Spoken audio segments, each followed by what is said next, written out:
Jeff, and today we are going to have some fun playing Magic. And the fun thing we're trying to do today, we're playing Fleet Mill Revival. So excited for this one. Dude, I have been wanting to make this card work ever since I read its text. So 7 convert mana cost, 6/6. Whenever Fleet Swallower attacks, target player puts the top half of their library rounded up into the graveyard. So that's what we're going to be doing today. First off, hello everyone. How are you guys doing today? Welcome, welcome, welcome. Devin, Ren, Ivan, Volren, all the people in here today, welcome. Dude, so excited to get this started. So we are doing Tuesday Brews-day. So what Tuesday Brews-day is I really haven't decided fully yet, but this is the idea that I've got. It's going to be a day that you guys can submit decks to me for review, and also just a day that we're going to be playing a best of 3 to kind of start things off with a fun brew that I have that's kind of like, I'm not sure if this will work, but here's a fun idea for you guys. You made your deck? Yeah. Yeah, actually, so yeah, someone did throw this one into the comment section. So Bond of Revival, card that I still haven't even played that much yet. I haven't done a lot of reanimation type of decks. So I was like, you know what would I like to reanimate the most? Probably Fleet Swallower. So hey Ruben, how you doing? Jeff is the best. Oh shucks, thank you. And Brandon, how you doing? Welcome. Yes, mill everything. Absolutely will do. Yeah, so Fleet Swallower, probably the best thing in the world that you can just reanimate, swing in with, immediately mill half their graveyard. Even if they have blockers and kill it, doesn't even matter. We milled half of their deck, and then we have Psychic Corrosion to kind of finish the game. Hopefully we get a multiple swings in with Fleet Swallower, and that's kind of the name of the game. So we have Psychic Corrosion, but we're not like an all-in Psychic Corrosion deck. In fact, I might drop down to like 3 copies of this rather than 4. But for this, oh, that's what's up right now. I don't have my headphones on. It's like, man, something feels off. But yeah, so Psychic Corrosion it's a great way to finish out games really quick. And we have God Eternal Bontu as kind of like a main combo piece to make us draw tons of cards, mill them out like crazy at the end. So that's kind of the dream. So the dream is, let me get this in first. Then I'll tell you about my dream. All right. I had a dream. And the dream was to get Fleet Swallower into the graveyard with our Chart a Course or Surveilling. That's really our only ways to do it with this deck. We're very much a control deck, so we could just get up to 7 mana and play it. So I'm not terribly worried about making that get into the graveyard. Like I'm not like wanting to mill all of our stuff, because then we just mill a ton of value. We don't have tons of creatures besides that. So it's like, I'm just going to use Chart a Course, hopefully get in there. So that's the dream. Chart a Course, get Fleet Swallower into the graveyard. Turn 5, Bond of Revival, get Fleet Swallower, swing in, mill half their board. Have played Psychic Corrosion on like turn 3 or so. And then turn 6, God Eternal Bontu, sack all of our lands, mill them for like 1.5 million, and swing in for Fleet Swallower play on the second turn, and we get the mill down to about like 20 cards, and then God Eternal Bontu will be able to draw some, hopefully enough cards to do it. I think that we need to make sure we do the math on that one too, but that's the dream. That's the idea. I've been seeing guys blessing showing up every so that's the other thing too, is this deck doesn't have to win through Psychic Corrosion or through milling. We do have 6/6s, we have a 5/6, we have Nezahal, and so we do have a win condition outside of that as well, with a lot of especially typically you're running into stuff in different types of matchups. So we do have sideboard. We're playing best of 3 with this one, and so we can get into a few other ways that we can win. We have a Doom Whisperer to kind of finish out, Immortal Sun for all the Planeswalker type decks, Duress, Negate just for our basic control, Noxious Grasp might come in for Teferi, it's pretty good, and then also just hits a lot of our white and green stuff. Dude, hashtag not sponsored, but Capri Suns, amazing. J. Cole, I think he sent in a comment just saying Fleet Swallower and Bond of Revival. I'm like, that's gonna happen.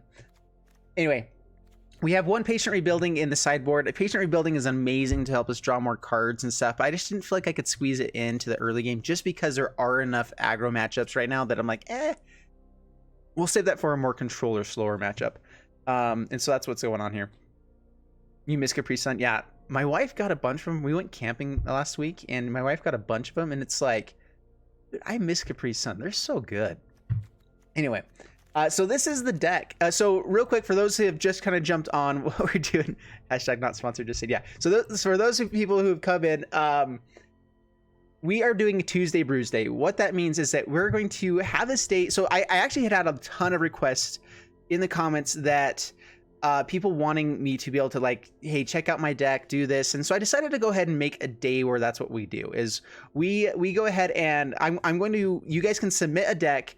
Please submit it if you can, like through a links I don't think actually work. So send it into Discord, I guess is the best play to do it. So send it into Discord. Let me give the Discord link, unless Devin, if you've got that, if you can throw it up for me, and put it into the there is a deck list, yeah, community deck list section, and I'll go through and try to kind of keep track. Send me a link to like Aether Hub or somewhere where I can get the MTG Arena codes. So I would like to actually put it into here, make the changes that I would make, and then like maybe export it back and throw it onto my Aether Hub so you guys can download it whatever way. That way it's there for forever. Yeah, so I do have a Discord, yeah. And so I believe it's in the description down below as well. I have a Discord link there, so I believe this one should be an evergreen one. I have a Discord. I'm still also new to Discord, so luckily I have a lot of awesome moderators that are helping me out and getting everything set up. So there you go. That's the Discord code. It should work. Let me know if it doesn't. All right, so you guys can send me deck lists. I'll be checking them out. First off, so just so you guys can get that all together, get everything. But we're gonna be playing Fleet Mill Revival for like about an hour. I started this one a little bit early today. Typically I start at 9. I started at 8:30 my time because I wanted to be able to finish in time for some other things I'm doing. And also I might actually start doing this stuff earlier anyway, as long as you guys are works for you guys. Oh, what am I trying to say? I also have an awesome video going up later. So I did the what's it called? Oops, whoa. I didn't press anything, did I? Okay, we're good. I did the Ixalan Plancation type of thing that they're doing, treasures constructed, and with Kethis, and so that video is going to be going up today after the video at noon. And so I wanted to kind of finish a little bit beforehand because I've noticed that it affects on YouTube how everything goes. So I'm trying to go from like 8:30 to about 11:30 is kind of my game plan for these days. And so let's go ahead and jump into some gameplay with Fleet Mill Swallower, Fleet Mill Revival. So traditional play. Let's do this madness. Yeah, earlier would mean more matches on Friday. Yeah, absolutely. That's kind of what I was thinking. Is like I'm typically ready a little bit earlier. The one thing on Friday is that there always seems to be an update for Magic, like as soon as I wake up, and I have to wait like an hour for it to work because it, I don't know. At least the last time it took forever. So got it working this time though. All right, up against Rambo. Bring it on.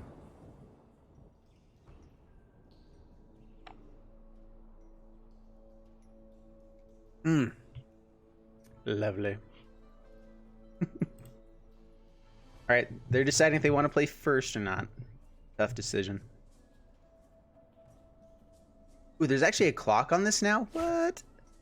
Maybe I just haven't played enough best of 3. I like never play best of 3, but that's cool. All right, let's this is actually a sweet hand. We have the Fleet Swallower to get into our graveyard with Charted Course. We have Psychic Corrosion. We have a double Psychic Corrosion or double Charted Course to draw with that. Lots of card draw, lots of cool stuff. The biggest issue, no removal whatsoever. And okay, we're up against Gates. We can deal with Gates. So let's chart a course. Lots of lands. Let's get Fleet Swallower into the graveyard. Pass the turn. Hopefully find a Bond of Revival along the way. Hey Ronnie R, first time on the live stream. Really enjoy your YouTube videos. Hey, thank you so much. I appreciate that. And Adrian, how I'm doing, dude? I am doing so good. Today's been an awesome day. Let's go ahead and get down Drowned Catacombs. And let's go for a Psychic Corrosion now. I want to get it out early. Start the meal plan. They kind of know now what we're doing. Let's hope that they don't have too big of bombs with these gates right away. Like a ram. A ram is one of those things I'm like, meh, I'd rather they didn't do that. Sorry. So we can chart a course, Tyrant Scorn. That's probably what I'm going to end up doing. So let's chart a course now, make them mill a bunch. And then we'll Tyrant Scorn on their turn. Cry the Canarium. Let's discard Swamp. I actually really like Blast Zone here. All right, down to 47, and let's pass the turn.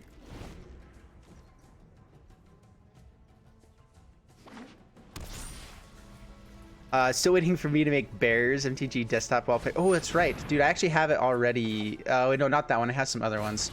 All right, so this should be make them angry.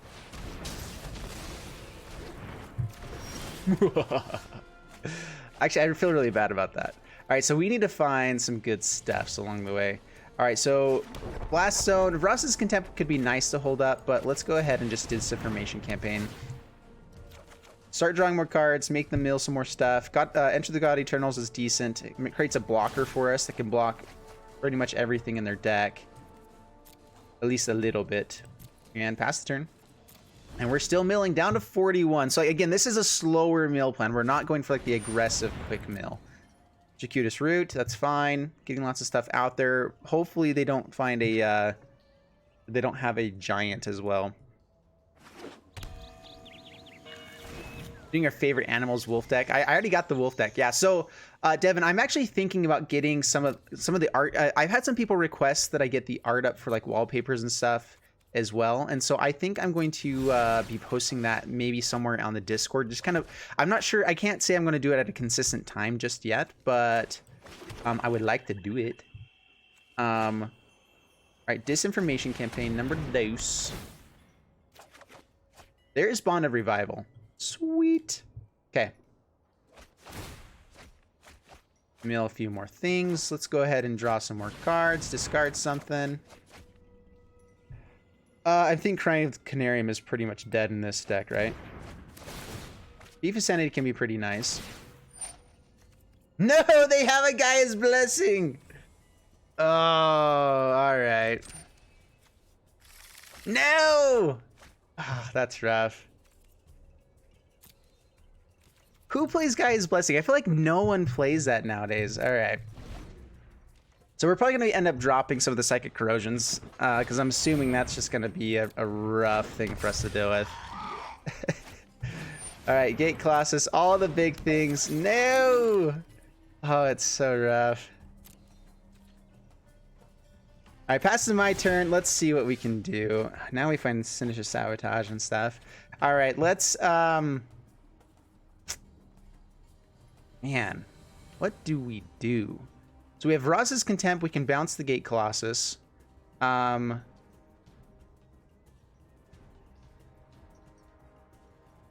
we probably just do that on their turn. So this is probably just the best play. Is Ross's Contempt the Gatekeeper? I guess technically that might have been better to bounce back, but it would have gotten bigger later on. So then let's just pass the turn. Wait until their turn to bounce it.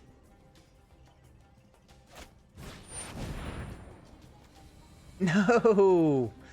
Oh, all right. So let's see what they target. I mean, I'm guessing it's the Psychic Corrosion. Dude, they have the answer for it anyway, unless they draw it. Like, that is one thing with Gaia's Blessing, is that if you draw it, it suddenly does nothing for you. And typically people are only playing one copy. I don't know how you would squeeze in more than that.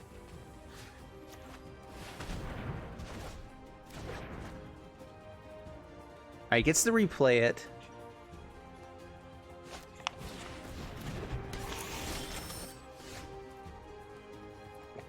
I guess I should have just taken the hit and countered it, but he gets to bring that back anyway. Let's go Thief of Sanity.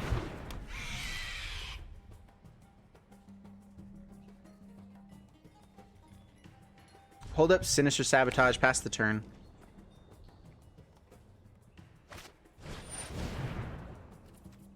That's fine.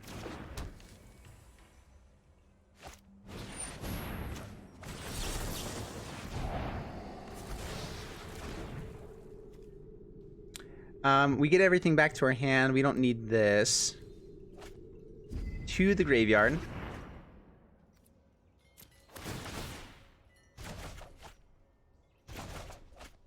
We're not out of the game. Luckily, if we can find an answer to this Gate Colossus, we should be in okay shape. And we actually get to swing in kind of racing here with a Bond of Revival. So let's just do that. That sounds really fun.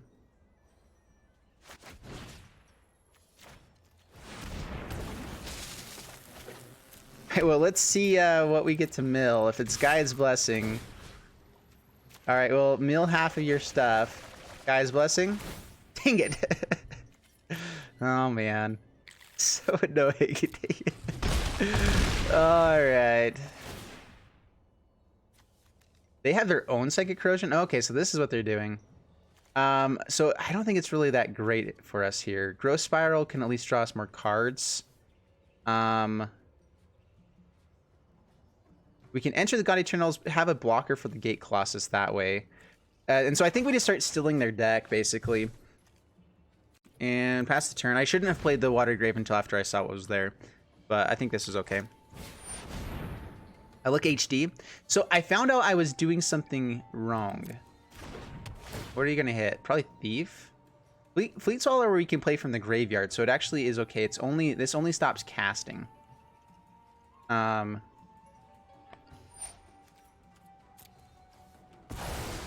We need to get Blast Zone up to 4 as well. That'd be great.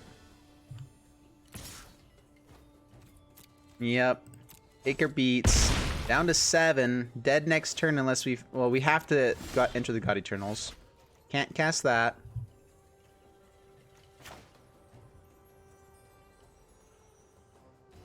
Oh wait, let's cancel. Let's swing with Thief of Sanity first. If we can play our own Gate Colossus or something, that might be okay. Alright, down to 10.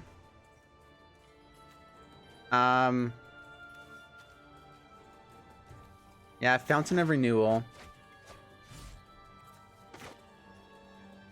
We really need to get to passing this Blast Zone. So yeah, I hit here, target you. Have a blocker.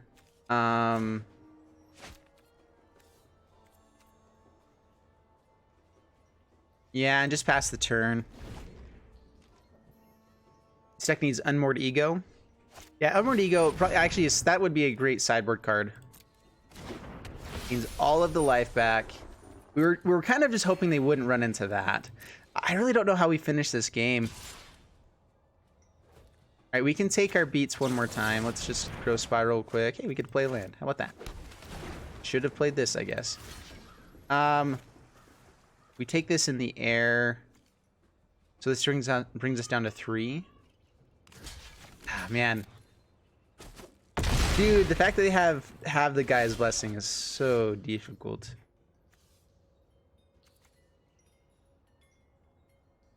Well, that's game. I can't block here. I guess we had one more turn, kind of, but let's go to game 2. Brent, how you doing, my friend? Welcome. You've done Fleet Mill Revival 10 times, Q. Yeah, this is. I think this will be a fun version of it. So let's drop this. Let's drop Prize. Ritual's not that great. Tyrant Scorn is okay. And let's go for... So they were also trying to mill. I'm going to go for Doom Whisper in here. Let's go Leyline. So how does Gaia's Blessing work? So does it get exiled before it can move everything back? So that's one way we can just exile everything. So then even if it brought it back, it wouldn't do anything. So let's go Ross's Contempt. Duress or Negate is the question. Noxious Grass kills the small guy. River's Rebuke's not terrible either. It's still between Duress and Negate. You have to go for now. Hey, Roland, we'll see you when you get back. Thanks for jumping in. I'm thinking Duress. Let's do 1-1. That works. All right.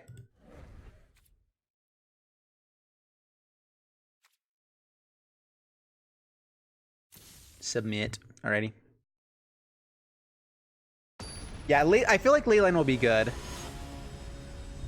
Yeah, Leyline should ruin the blessing. That's why I had one copy. I was debating on bringing 2 into the sideboard. We're gonna have to find it. I like this hand though. We have Fleet Swallower and Bond of Revival and the rest. So I mean, this is a great hand. I don't not keep this. The issue is that we know they have a Gaia's Blessing. Oh man, that's rough. Dude, and we got the combo. Like we could have milled him out so quickly there. We got in with 1 hit at least. We milled him a ton before. Would have been able to mill him.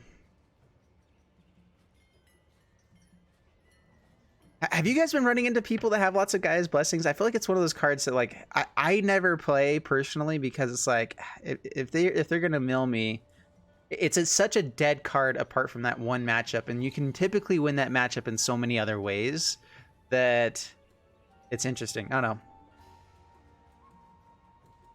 Yeah, it should put it into exile. So it's like the Gaia's Blessing will have a trigger effect, but because Leyline is a static effect, it should exile everything, and then it'll trigger. It'll put everything from the graveyard, which is nothing, back into the library.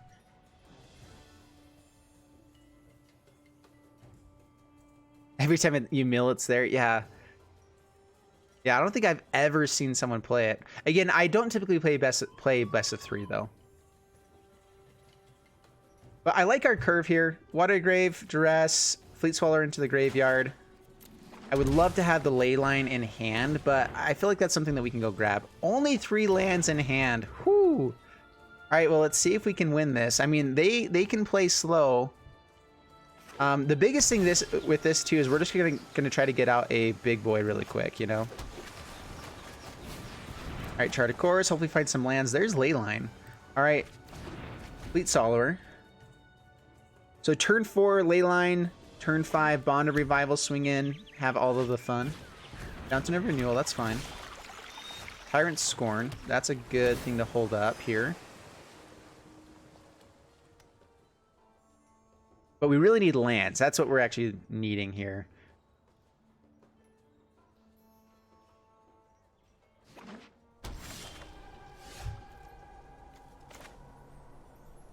Unmoored Ego for Gaia's.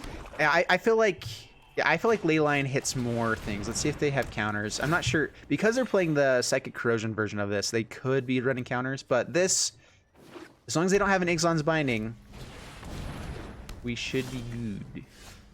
No! Tapped land. Well, we have removal for whatever they play. They end up finding a creature here. Gatebreaker Ram. Okay.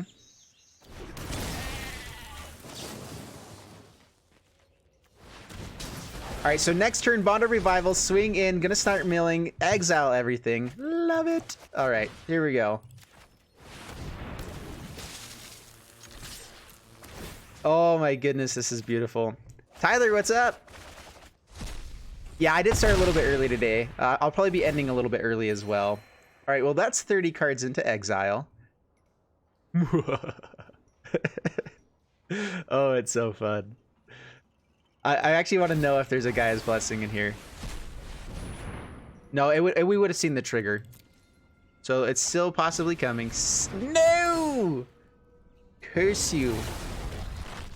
Oh, bummer. Alright, well, let's go ahead and Thought Erasure. We can hold up Sinister Sabotage if they find something else. Take the Lava Coil, that's fine. Fleet Swallower, actually to the graveyard. That's what we want. And we have it next turn. We could swing in and mill them for like 12. And yeah, that's what we're trying to do. Oh, it's so fun. And how many cards do they not have now because of this? All right, yeah, get rid of you. Ooh. All right, am I sure? Oh wait, it can't be countered. That's right. Oh my goodness. Oops. I forgot about Rhythm of the Wild. I never play Control, so I forget about the effects there.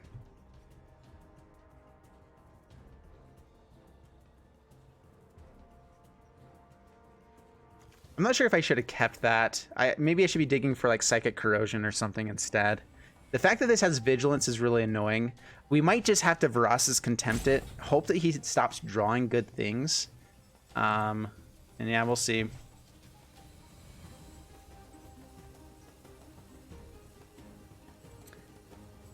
Jonathan, how are you doing? Welcome.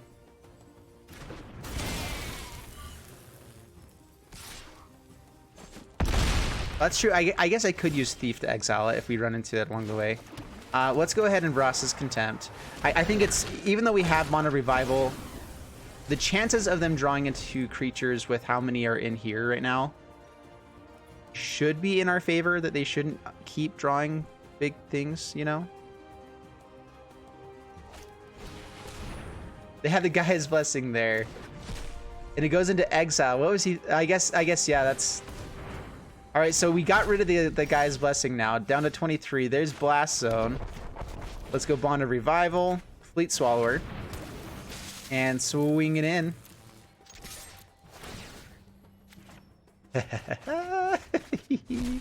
Down to 11 cards. Down to 12. And past the turn. And the other thing, too, is we can get Blast Zone onto 2, get rid of the Seal Away, and swing in. So we can do that instant speed at some point. Be able to swing in. And yeah, this is exactly what we want to be doing. Gains the life back. That's fine. What's this other... Is it a dead card in hand? What is it? Seal Away. All right, well, let's start using Blast Zone.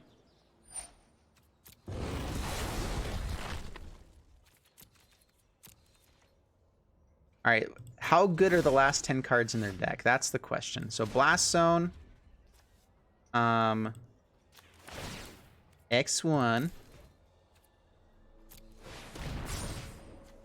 We'll just play the Disinformation Campaign. Draw a card. Island. We'll hold on to it. And pass the turn. Chilling like a villain. Hey Jacob, how are you doing? Welcome. That takes 7. Yeah, so let's just pass the turn. We're gonna do this on their end step. Oh, we lost our Bantu.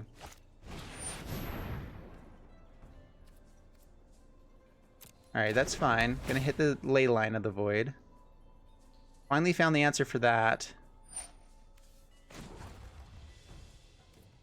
So this is after, yeah, so yeah, go ahead.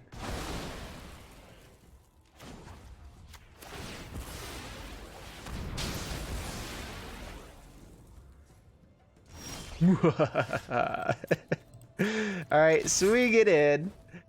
And this is rounded up as well, so we will mill them for 4, mill them for 2. Hit them for a bunch and a half. Gates Ablaze doesn't kill Nezahal, right? Unless they have land. Yeah, we're just gonna go for Nezahal as well. Show him our hand, pass the turn. It probably is a little bit too greedy there. But it also, like, they have Gates Ablaze that could kill these guys. They don't have it that can kill other stuff. So, gets to put Gate Colossus on top. That's fine. And we will swing, mill them. And that's the game. Sweet. We actually didn't end up winning with the mill. We actually won through damage. And so it's like, that was cool, I guess. But, all right. So River's Rebuke might be necessary as well here. I actually really like River's Rebuke, especially for people playing lots of enchantments and stuff like that. Duress is also nice to maybe stop them on some of those spells early on. All right, so what else can we go down here? I love the ley line. That was important. Let's go down 1 Psychic Corrosion for River's Rebuke.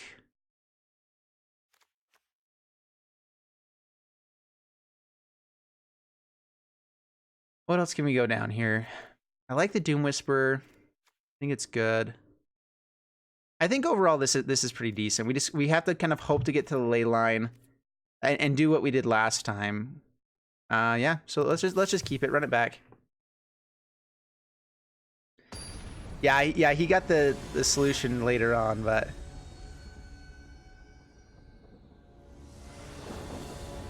Your grandpa's deck has no pathetic cards. Yeah, so it was a little bit sad there because we mill the top of their deck with that. We don't actually make them draw the card, so they wouldn't have lost. So technically, we didn't mill them out. We beat them with, you know, a 7/7 and 2 6/6s. But you're also killing people with a Fleet Swallower, which is like, that's about as good as it can get. You can target yourself with Fleet Swallower. I was just noticing that. You can target player whenever you attack. And so I'm thinking that that might need to be a fun Jace synergy at some point. The issue is that you absolutely have to have that Jace in your hand before you do that, though, because you mill half of your deck. Like there's good odds that you can just not have the right pieces in hand, unless you have ways of getting it back, like Tameo and whatnot. But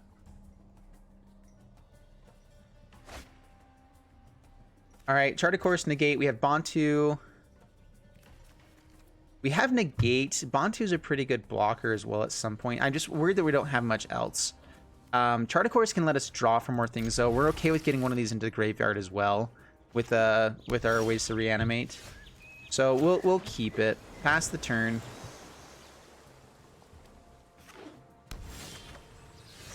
Yeah, the treasure format's a little bit broken. I was playing it the other day, and it's a little bit interesting. Do I just hold up negate here? We don't have anything we actually want to get into the graveyard at the moment, so let's just hold up the negate. Pass the turn. We can play this once we can hold up negate still. We're just hoping they don't play Reaches. Is Gaia's Blessing in hand? He has 2 mana. Oh, this is probably... He has Gaia's Blessing. That's fine. I'm hoping he doesn't have another one. All right, Watery Grave tap, pass the turn. Now we got Tyrant Scorn. This is perfect. Exactly what we're looking for. We're just going to keep the game slow, play it controlly. No reason to Chart a Course at the moment. Growth Spiral, that we will negate. It really doesn't do much for him. Do they even play a land? Yeah, it's fine, I guess. Sinister Sabotage. We actually can hold up negate this way, but we can't counter other stuff. But we have Tyrant Scorn. So let's go ahead and Chart a Course. There's Leyline. Sweet. Let's get, I guess, just one Bantu into the graveyard. It's not bad. Next turn we have Doom Whisperer or Bantu. I want to hold up Bantu if we find a Psychic Corrosion. So Leyline of the Void also might just need to be played. But we know that the Gaia's Blessing is gone, so I'm not as worried about it now.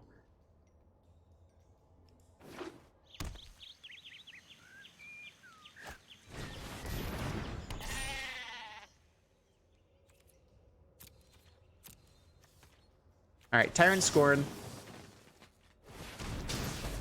We have been really lucky to find the Tyrant Scorn like every time they've played one of those. All right, here's the question. We don't really need Leyline, right? So let's pay the 2, Doom Whisperer. Pass the turn. I mean, this is a good thing to be playing as well. The issue is if they get out like anything big here, we can't really deal with it. Another Ram would be annoying. All right, nothing. Perfect. Utimus. All right, so now we're looking for a Revival, and like we can Surveil too, hopefully find Revival and the fish. That would be sweet.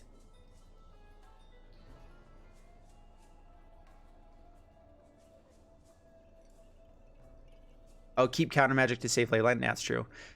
We haven't seen more than the one Guy's Blessing, right? So I mean, we also don't really have to worry about as much. The only thing is the Gate Colossus can keep coming back. So let's go ahead and Surveil. Fleet Swallower, do the graveyard, land. We can keep land on top. That gives us double Sinister Sabotage. That's fine. We don't need to rush this at all. We have 2 counters in hand. We have a 6/6 that we can be beating down with. Just play it controlly. Swing it in. We know that this is going to be on 2 or 6, so we can also just be ticking this up as we go. All right, sorry, 2 or 4. So just pass the turn. We don't want it on 4 for Leyline, though. But if they do play, like, yeah, we have some answers here. We're going to play the negate against anything that's a non-creature just to keep these up for the angel or something. That's fine. That don't bother me none.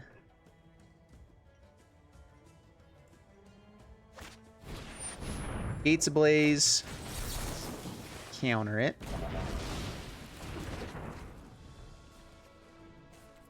Alright, let's find that Bond of Revival. Thought Erasure.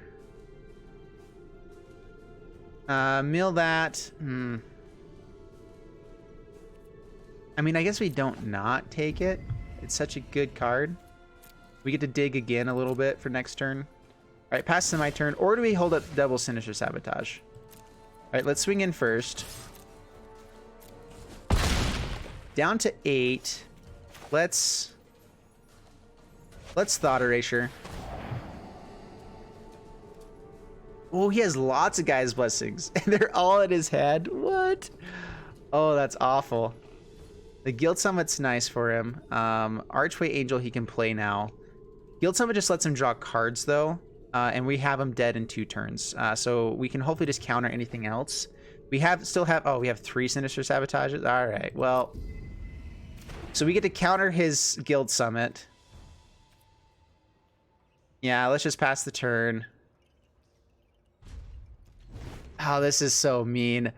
I think this is why I don't like playing Control, is because I just feel bad about times like this. Alright, well, counter that. That was a good top deck for him. Keep that on top. Gets to play the Guild Summit, but doesn't get to draw any cards. Actually, he gets to draw 1 card. That's fine. He could also just double Gaia's Blessing, put stuff back into his graveyard, into his library, but we're killing him in 2 turns. We have double protection. That's what he's doing, getting all the Gates of Blazes back into the deck. Okay. Probably wants to get the Angel in there as well, and maybe Gaia's Blessings into the deck. That's the one thing. If you have multiple Gaia's Blessings, you can't just do that. All right, Guild Summit. That's all good. We're drawing, so I don't want to spend too much more life here. Pass to my turn. Swing it in.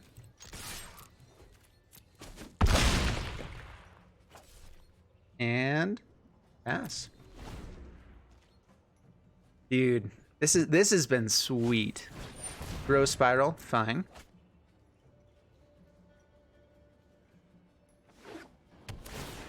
Gain some life, that was good. That's annoying. Not enough to save his life yet. Dude, I think we're gonna get this game. I was really worried when I first saw that the Gaia's Blessing, and then seeing 3 in his hand. So ridiculous. All right, puts everything in there. Gets to draw a card. What is it? If it's another Plaza of Harmony, that's bad. Yeah, I don't see how we shouldn't be able to do that. I probably should have countered the Gaia's Blessing because he only had 1 card left, and so like we guaranteed had the 2 counters. So I think, yeah, Devin, I think you're right there. Probably should have just countered that, but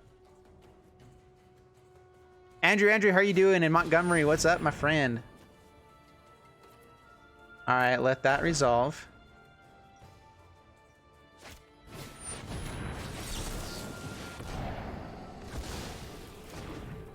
Nezahal.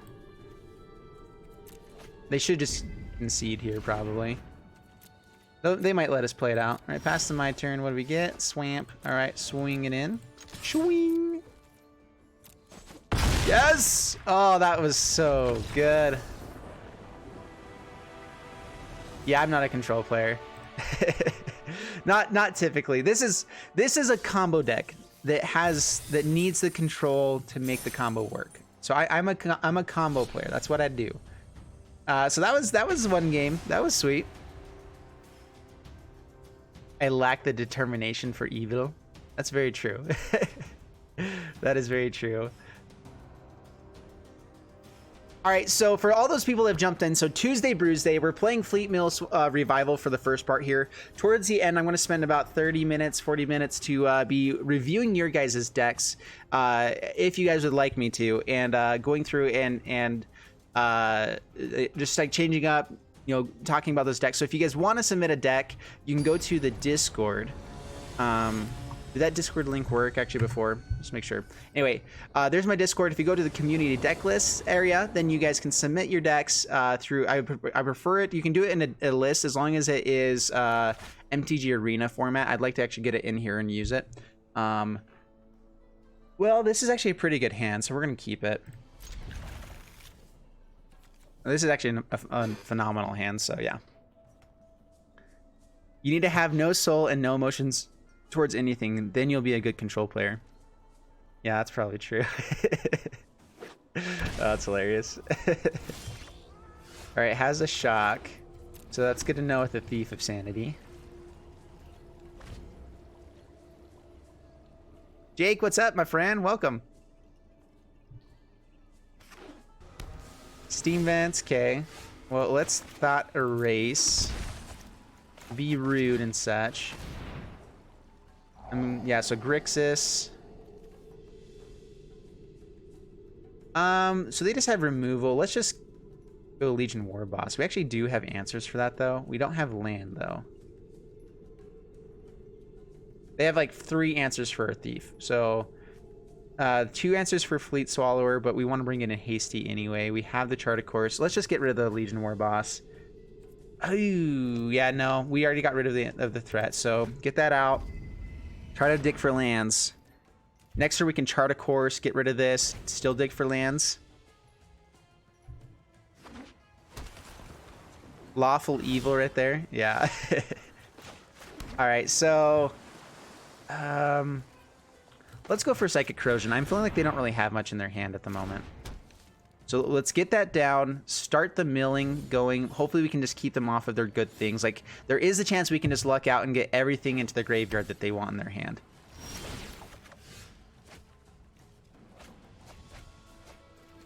Yeah, like that. That's the game plan. Just be really lucky all of the time. Alright, Chart a Course. Drop the Fleet Swallower.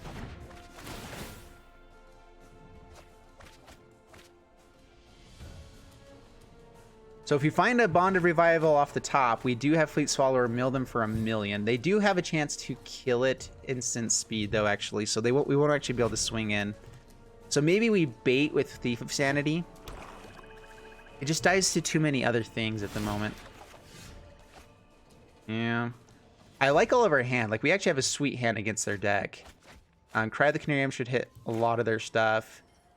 Yeah, let's just... pass the turn. We'll maybe tick up our Blast Zone at some point. And yeah, just pass. Not able to do anything here, but I don't want to... There's no sense in playing the Thief of Sanity into nothing here.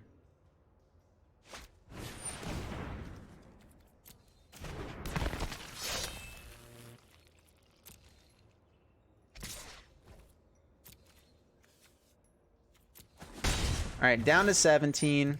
Let's go ahead and get this up with a charge counter.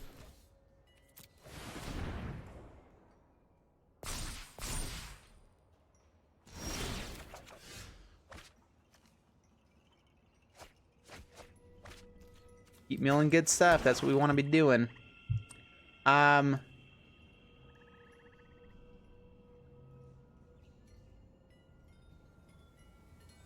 And let's just pass the turn. Actually, let's go ahead and cry. Do you have like a Bedeck or something here? Jocks himself. That's fine. That actually means that we have a way to get Thief of Sanity. We're gonna have to. We're gonna let them get rid of other removal now with Thief of Sanity. So that's good. They also don't have mana up for the Devil. Oh wait, that was my turn.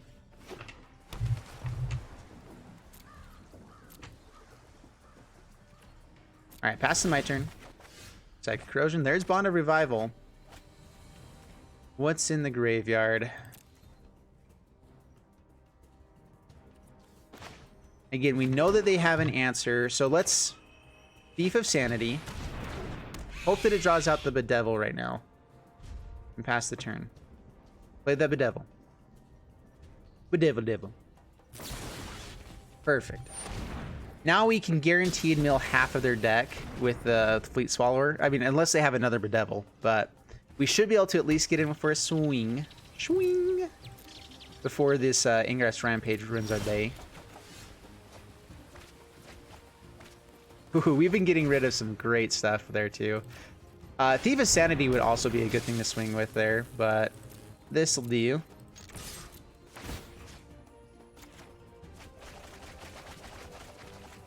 Yeah, so you can target yourself. That's pretty cool. All right, down to 16, man. They have so many things in the graveyard. I'm not sure if this is a Reanimator deck. I'm not seeing anything for reanimation, so I played that just so we can tick up again if we need to, and we will pass the turn. So Ingress Rampage will kill Fleet Swallower. They're down to 15 cards, though. We have double Ritual of Soot. We shouldn't be able to lose this game from this point. Saying that, though, it's probably going to happen. Just watch. Oh, man. I mean, and the odds of them having the right pieces in hand. Oh, my gosh. Something like that. All right, Nicol Bolas. We only have one answer for something here as well. So first off, let's tick up. Oh, wait. Just one. All right, and then get rid of an island. Of the time played for my schemes are never ending. All right, we'll just play the Drowned Catacomb. Get this up to 5. So we have an answer for Nicol Bolas. Sorry, we didn't have anything else. I guess I should have just waited till their turn, but let's get rid of a swamp. My revenge will be painful. Yeah, it's 5 converted You mana have cost. no weakness I cannot exploit. What? Nice. No way. Are we really gonna lose to this? What? Oh my goodness. Who plays that even? Oh, it's Bedeck. Okay, so they do have the Bedeck. I forgot that also destroys a non-basic land.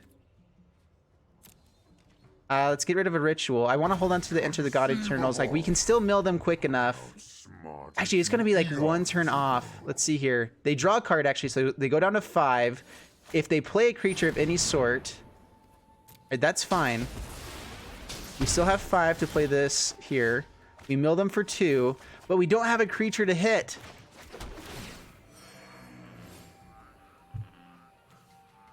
Ah!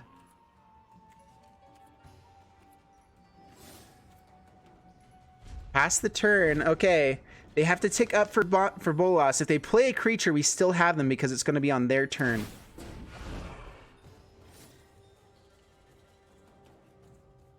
I guess we get rid of Ritual. It does nothing. Actually, just in case they have something else. What? He scoops it up. He might have thought that we had a way to draw cards right there.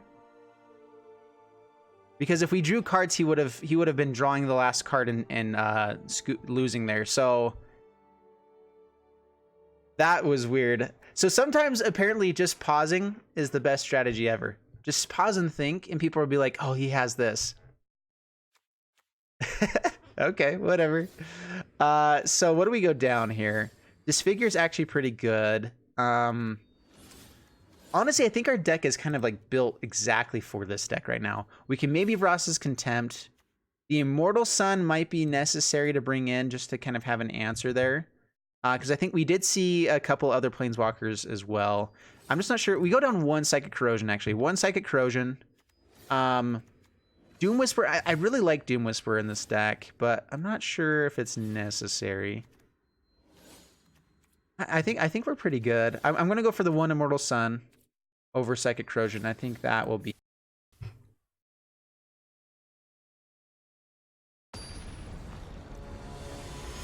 Yeah, I agree, Spore. That was really interesting. No, this is not a ranked game. I'm playing just traditional play for fun. This is keepable. This is actually pretty decent. Drop a swamp. Should be good. Carlos, what's up, my brother? Welcome. All right, Watergrave tapped. We'll mirror match that. Bond of Insight. Don't need creatures to mill. But that's the whole fun, though, is that we want to mill super cool things. I'm actually going to hold up Tyrant Scorn here. I'd rather get down Psychic Corrosion before I chart a course, just to get a little bit more value. Especially because Nezahal is something that is fun to get into the graveyard and bring back, but right before they go to combat. I'm glad that they're starting to put a stop there. Typically it goes to combat and then it asks if you want to do stuff. Now we'll hold up Sinister Sabotage.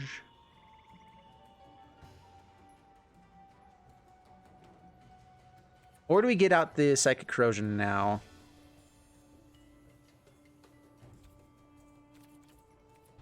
I kind of want to be able to look. That's a hard choice here. Let's see what they've got. Yeah, hold up the Sinister. Yeah. I just want to be greedy, my friends.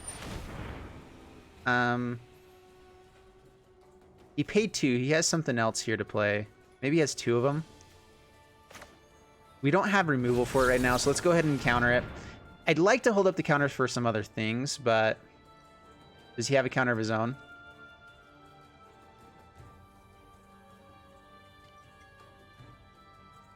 If he gets 2 cards for that, that's fine. Land on top, absolutely. All right, now we're gonna leave the doors open. Let's go ahead for Psychic Corrosion. So he does have the negate. All right. Again, that's not our main win condition with it. It's a nice thing that we have. Red Horde Butcher. Okay. We like land for this Bantu. That would be great.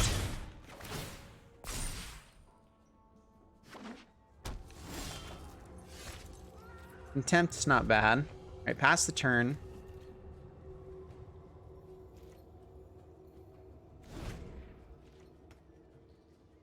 He's been holding up negate even still.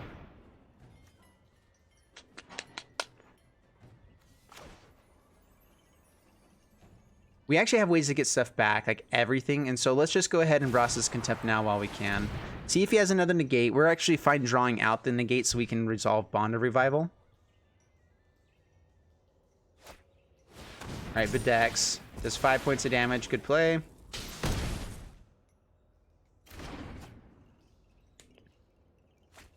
Gets rid of the Charter Course. Good call. This guy's a good player. Oh, tapped land. Boo.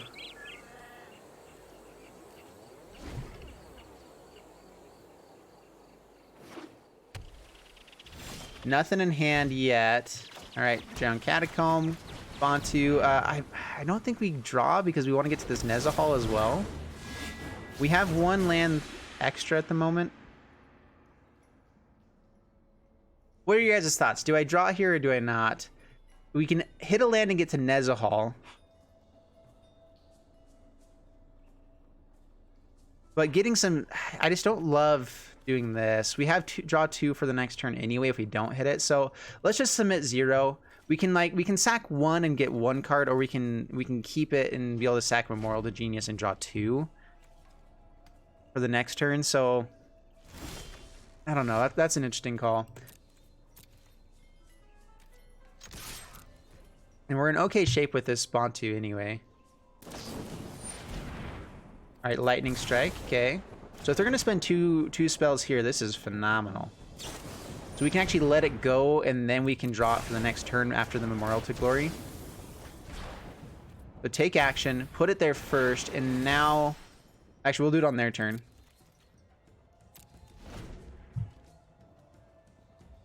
Yeah, I think this is the right play. All right, nothing in hand, so we don't need to do anything. All right, so... Draw 2. 2 to hand, Bantu there, perfect. Watery Grave tapped. Bantu. I'm gonna be greedy again. This is a lot of non-lands that we just drew into, so we can hopefully get to Nezahal. Butcher. This figure will be phenomenal for that. Phenomenal.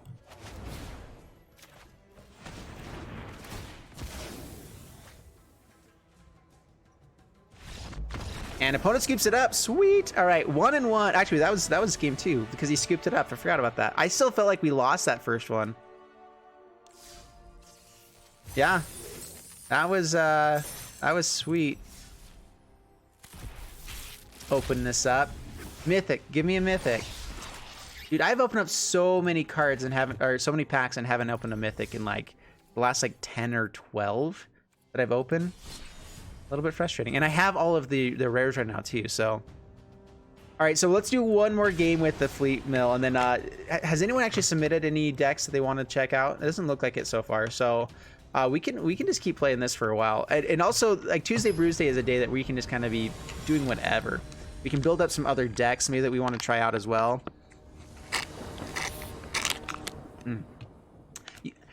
It's so weird, but like, you feel dissatisfied if you don't like get the very last squeeze out of a Capri Sun. Like, I don't feel like I have to do that with other stuff, but Capri Sun, I'm like, gotta do that.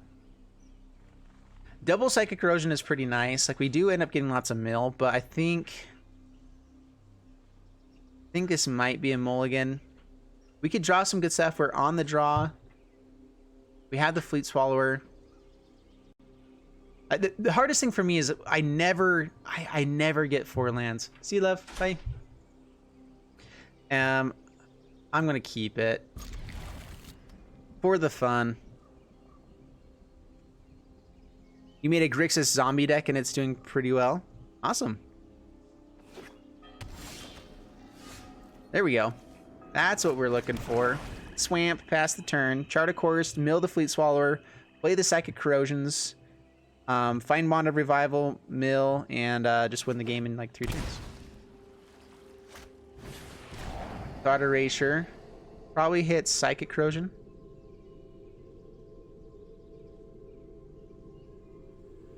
Hit the Fleet Swallower. Do it. Alright. Fine. Alright, so Teferi gets milled. Interesting. Alright, let's Catcomb, chart a course, get the Fleet Swallower. And we have an extra one, and we found the Bond of Revival. Don't have another Thought Erasure. No, no, no. Don't do it. Ew! Alright, let's see what they take. Probably just the other Psychic. That's fine. We have these Bond of Revival. Like, they're going to have answers for the Fleet Swallower, though. We should be a lot better in this matchup on games 2 and 3. Alright, get a taste of your own medicine there, sir. Eyes Wrath is fine. The fairy doesn't bother us too much, like little Teferi at least. It's annoying, but it doesn't bother us that much. Like, we do get the Fleet Swallower probably bounce back to hand, but it's better than getting tucked. So let's go ahead and get rid of that. Another Thought Erasure. Yeah, we'll take it.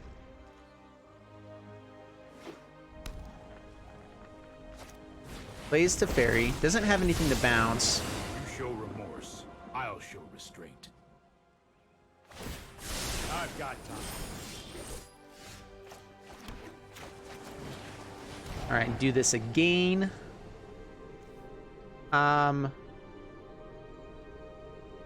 Kaya's Wrath is an answer for the Fleet Swallower that we have in the graveyard, right? Oath of Kaya really doesn't bother us a ton. It is something they can keep bouncing with Teferis. But I think we just take that. We already have our 5th land. Let's try to dig for more Bond of Revivals. What did he bounce before? Oh, do you not have to target anything? Up to 1. Okay, yeah, so he gets to just do that. Okay, that's fair. I have a plan.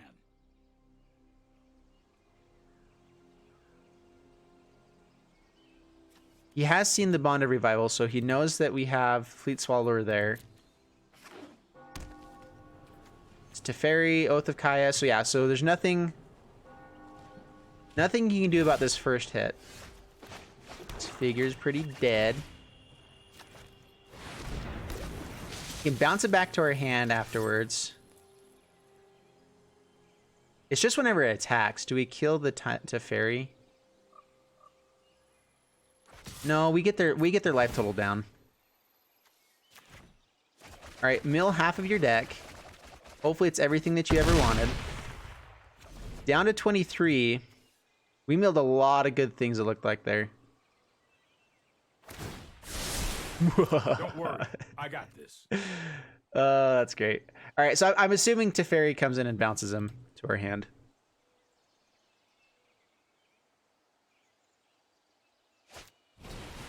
And then we're looking for Chart, of course. I mean, Sorry I'm late.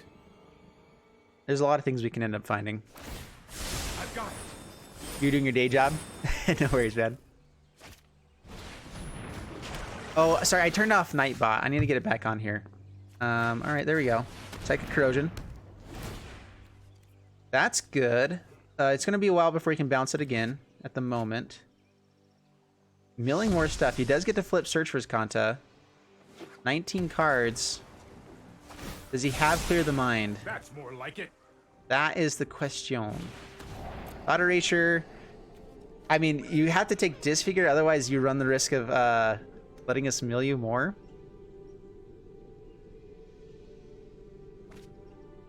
Sweet. Bond of Revival, let's do it.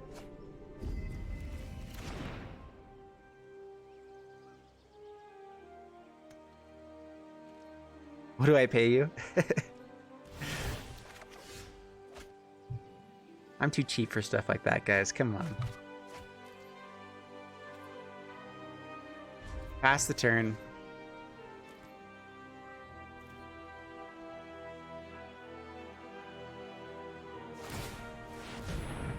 There's been talk of a few ankle picks and stuff. I'm still looking into the legalities of all that for Devin, but all right, he is able to cast these Kaya's Wraths at instant speed, so that's annoying. Silica Bellhaunt.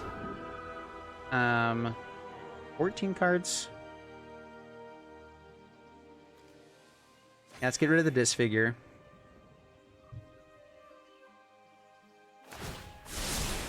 Let's try this. All right, so if we find a way to bring these guys out,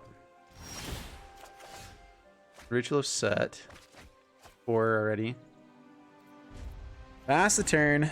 Man, we have not found any lands. Watch him top deck Jace. Oh my gosh, that'd be awful. Hey, Kange the King, what's up? Hi, Jefferody. That's a fun name. I like it. Goes nothing. Not bouncing our Psychic Corrosion. Doesn't have an answer for it yet, probably. He does. He also probably doesn't want to draw too many cards as well. Down to 17.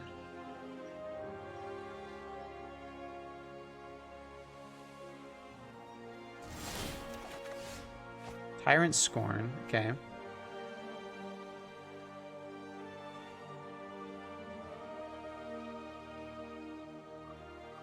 We need cards to help us draw as well. Like a Bontu would be pretty good. We could... Bontu would be sweet. We'd Bontu, sack all of our lands, draw all the things. I don't think he has a way to bounce this in response. That would be pretty rough. So yeah, let's just pass the turn.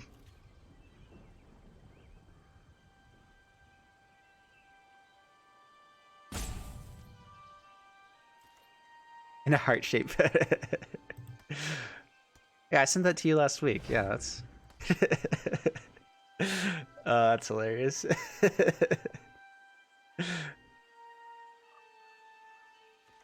See, those are the kinds of perks you get from being a patron. Just saying, guys. If you want to be that close. Oh, hey, Gabriel, how's it going? Can you visit? Huh? I'll put you to work, but sure. All right. I meant to use this. Did I not do anything about that?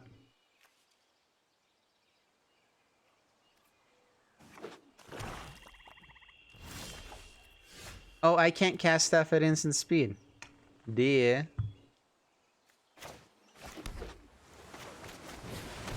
See if it gets countered.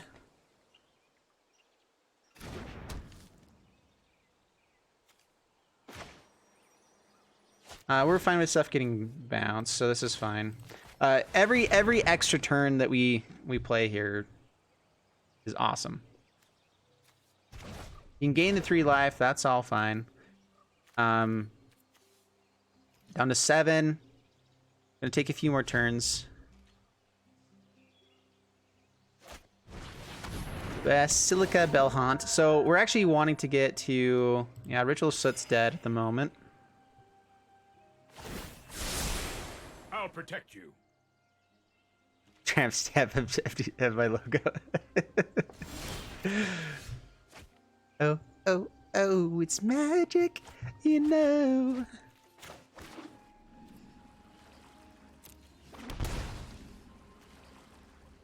So I'm actually going to play Nezahal just because if he does anything to cast with it out there, we get to draw more cards and mill him more. So Nezahal, pretty good.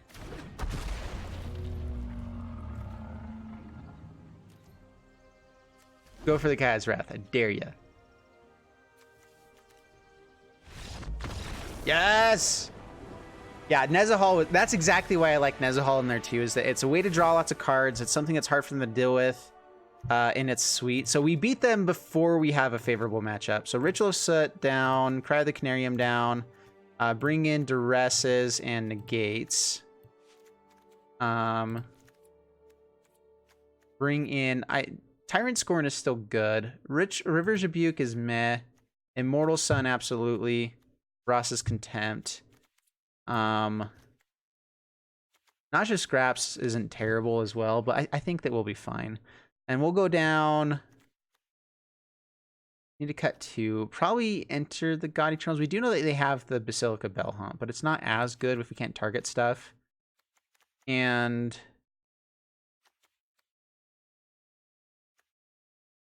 maybe either down 1 Tyrant Scorn or down 1 Duress here. Probably Tyrant Scorn. I'm just worried that they're going to like flip and all of a sudden have a bunch of stuff. Because sometimes they do that. Let's go down 1 Tyrant Scorn. I think that's what we do. Leyline, I don't think we need to worry about. What if they bring in Thief? We still have Tyrant Scorn to do it. And hopefully we have Thought Erasure to get it before it comes in. Or Sinister Sabotage, everything else that we're doing. So, like, we have answers for it still. It's just, yeah, so we just need to answer the majority of their cards. Like, what's the more likelihood of what they're going to have? And so, yeah. Because we still have Ross's Contempts. We have a few other things. We should be good. Just see if we draw the right pieces here.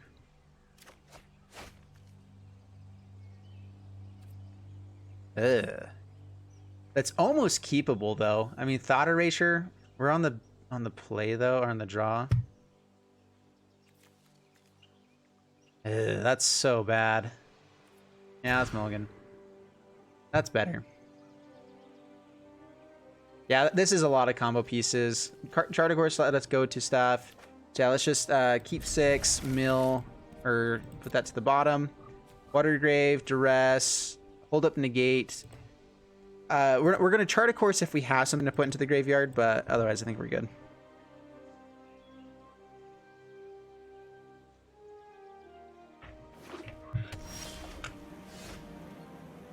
Tom Cruise plays Jeff. That would be pretty cool. That would be one of the cooler things ever. I guess we take Thought Erasure. Hold up the Negate for the Teferi. If they found another Thought Erasure. Alright. Alright, pass the turn. Not a whole lot going on in their hand for now, so yeah, we'll just negate this Teferi when it comes in. Search. Search is so good.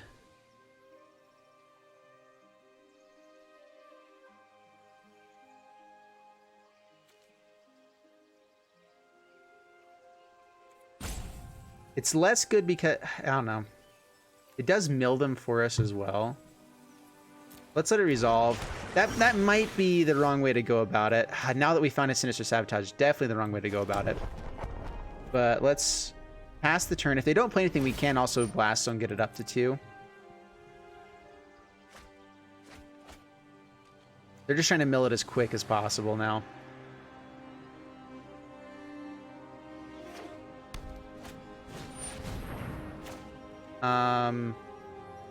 Yeah, sabotage.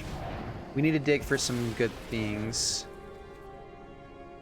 Land. We have charted courses, so no, let's mill that. Double negate.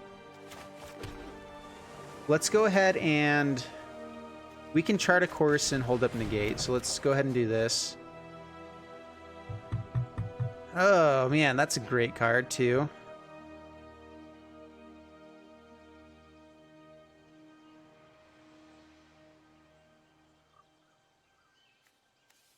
I think we milled the chart a course.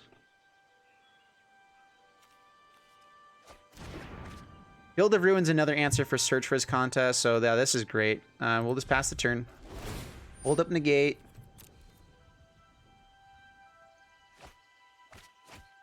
With the black ley line, yeah, Demir's pretty good.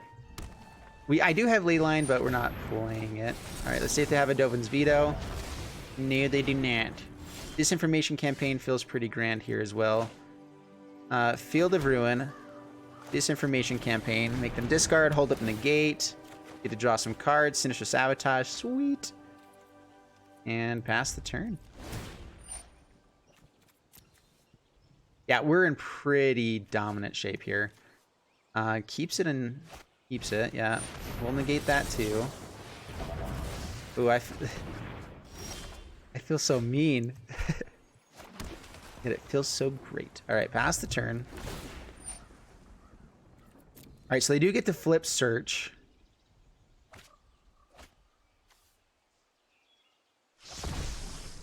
Which we're going to hit with Field of Ruin at some point here during the turn. All right, so tap. Sinister Sabotage. Get that to the graveyard. We also have the Bras's Contempt, but this is fine. Chart a course. Yeah, that's a card draw. That's good enough right now. We also have the Disinformation campaign coming up. So we're actually going to draw it to hand here. Oh, wait, no, we don't. I guess we're going to shuffle anyway, so we'll keep it in the library. Field of Ruin.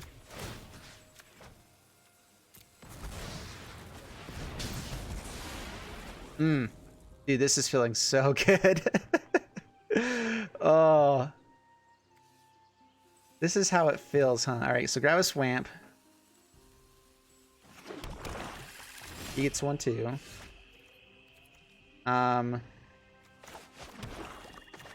we'll go ahead and draw a card. We have Ross's Contempt, so I'm not as worried about this at the moment. The Immortal Sun.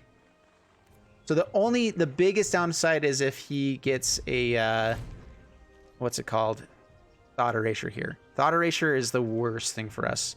Counter would be annoying as well. Now we have an answer for that. So Duress. Take the cast down. Immortal Sun, and this should probably just be a scoop now. Teferi can bounce it. Actually, Teferi can't bounce it. So, oh man. This is how ultimate power feels. I've got the power. All right, let's just draw some more cards. We have plenty of things here. Psychic Corrosion.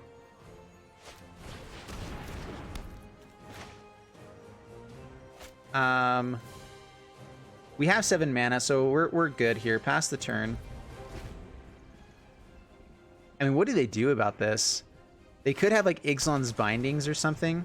We're drawing 2 cards at the beginning of each turn. We're gonna start milling them like crazy now. Thief of Sanity, that's pretty good. Bond of Revival. Do we have the Fleet Swallower? No, we don't have anything, do we? Alright, so Thief of Sanity. Watergrave tapped, and pass the turn. Join the dark side. We have power. We have counters. Yeah. I do. So this is the thing is I get control. I learn Magic playing against a control player. Like, so that's how I learned to play Magic. I think that's part of the reason I do have a little bit of like, and for me, I just don't like playing against it all that much. Or I don't like doing that to people. It's just so rude. All right. So, I'm down to keep playing this deck another time because it's been fun. I mean, we're 3-0 with it right now, so that's been pretty sweet. I did not actually expect that. Oh, the deck list as well. It's in the description, but let me give it to you guys here as well. But yeah, this deck list has been so sweet. Backstory. Yeah, MTG backstories. Yeah, so I learned how to play Magic against Smalls that jumps on here every once in a while, and he always played. He was a Approach of the Second Sun control player, and I was running Red Green Pummeler, and that was pretty much like how it started. Was like that was the deck I ended up running into. He ended up running that, and Pummeler actually was pretty good against it. But I learned how to play control by being against it so often. So I do know how to play control, kind of. There's a lot of new cards I haven't actually played against, but I get the ideal of it. The biggest thing for me is I just feel like it's such a mean way to play. Let's do another one. But if you guys want to throw decks my way, this is the time now that we can start doing deck reviews. So either on the Discord with a link or on the it's community. I've been in the wrong thing this whole time. Well, that's why my Discord is like frozen. What's up? Oh, you guys have been sending in a bunch. Okay, cool. So yeah, we'll jump into that right after this match. We'll have about 30 to 40 minutes after this one, so that'll be good. And I'll go in order from what came in today. Which starts, okay, there. Perfect. I kept not seeing anything there, and it was really weird. All right, we're keeping this because we have two of the combo pieces and a Nezahal that we can get into the graveyard. I mean, that's also not bad. Fleet Swallower is better, but Nezahal also works with our combo. So Chart a Course. Let's see if we find a Fleet Swallower. We do not, but we find another Chart a Course, so that's good. Psychic Corrosion next turn, and the turn after, and then Bond of Revival. It's not a bad game plan. All right, let's go. Let's actually go Island here. Get down Psychic Corrosion, pass the turn.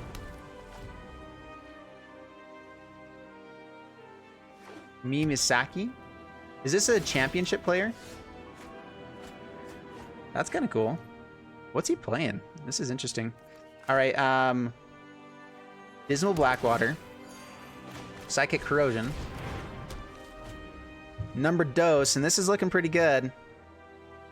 Mono White Cats looks really well. Dude, he must have just had a terrible hand. I don't know, like we had a sweet setup, but like I was expecting a lot more stuff happening along the way. We have no clue what's going on. I'm feeling like it might still be a creatures deck, or it's a prison deck. So let's bring in... Well, it looks like we're going to jump into some other stuff here. Maybe he just built the deck wrong and is like, all right, I got to go check that out. All right, so let's jump into the decks here on Discord. All right, SG Turtle, this was yours. And I actually have to get rid of some decks here. All right, so let's delete this one.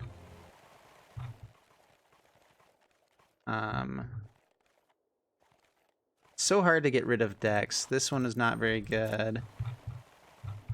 Chandra Tribal's pretty easy to rebuild too. It's just such a fun deck. And this Construct Walkers was pretty bad. All right, there we go. Oh wait. Import. All right, so this is Jund Deathwhirler.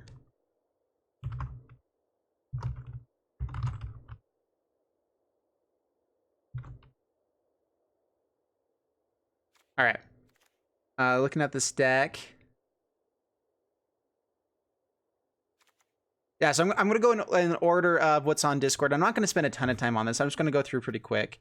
But so the idea here is pretty cool. So Goblin Chain Whirler, as it comes down, if you can give it, target creature gets +1/+1 and gains Death Touch until end of turn. Well, while it's on the stack, you can give him Death Touch, and it'll do 1 damage to each creature opponent controls. So for 5 mana, you have to have 3 red and Oh, that's 1 mana. 1 mana. So for 4 mana, you can have a board wipe basically. You also do you have Blade Brand as well? Well, status is better than Blade Brand because it's 1 mana instead of 2, right? But Blade Brand would be kind of fun. And the cool thing too about this deck is that it's very much a Gruul aggro type of deck, so it's perfect. So I think it's pretty sweet. Chandra, lots of good aggro stuff. I think this is a phenomenal deck. I might actually end up running this at some point. It looks sweet. And maybe this is a way that, too, like that you guys can kind of send decks to my way so that I can maybe play it, whatever.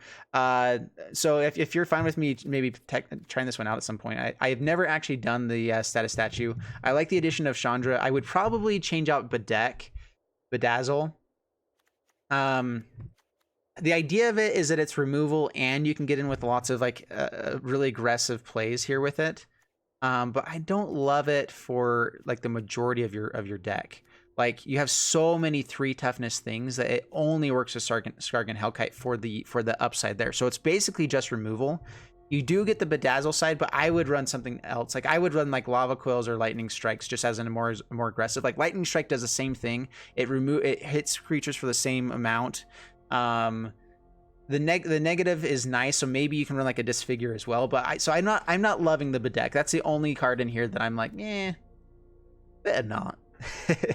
Everything else looks sweet. Love the Growth Chambers. Paradise Shrew with Pelt Collector is really good. Be able to get your colors. Skargan Hellkite can do lots of damage that way. So yeah, that's the only thing. I would change the Bedeck out of here. I'm not going to do it now. Well, actually, let's go ahead and do this. Yeah. So this is what I would change. I would go down the Bedecks, all of them. I would go up. Honestly, just Lightning Strikes. 2 Lightning Strikes, maybe 1 Disfigure, whatever it's called. Maybe like Lava Coil. The biggest thing is Lava Coil is feeling more and more dead in the format. Not as many people are running Rekindling Phoenix. Because you might be thinking that that's a necessary type of thing, but it does hit Feather. It hits Feather, which is the one thing that's important to be hitting. But you have Chain Whirler for lots of removal as well. So I would go for lots of more. So this is about how I would play it.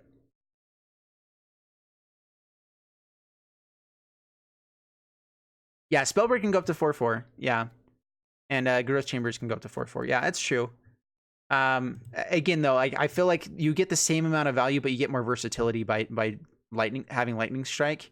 And it can still go face and actually go towards Planeswalkers. You don't have to worry about someone removing your creature after you do it, so you don't get the downside of it, which Spellbreaker can have the hexproof. But that's my thought on Bedeck. It does have the bonus of having the other side of it, but and honestly, now you're pretty much just a Gruul deck. You can just splash the black for this, and then maybe have a sideboard that has more stuff in it. But Dreadhorde Butcher could be another fun thing you can throw in here, but I like how it's built right now. Maybe you can go down like Paradise Druid for something else, because you already have a good curve. I'm not sure if you need to be ramping too much, but getting up to Skargan Hellkite is really nice. So anyway, that's that one. All right, Flame Mag, or Flare Mag.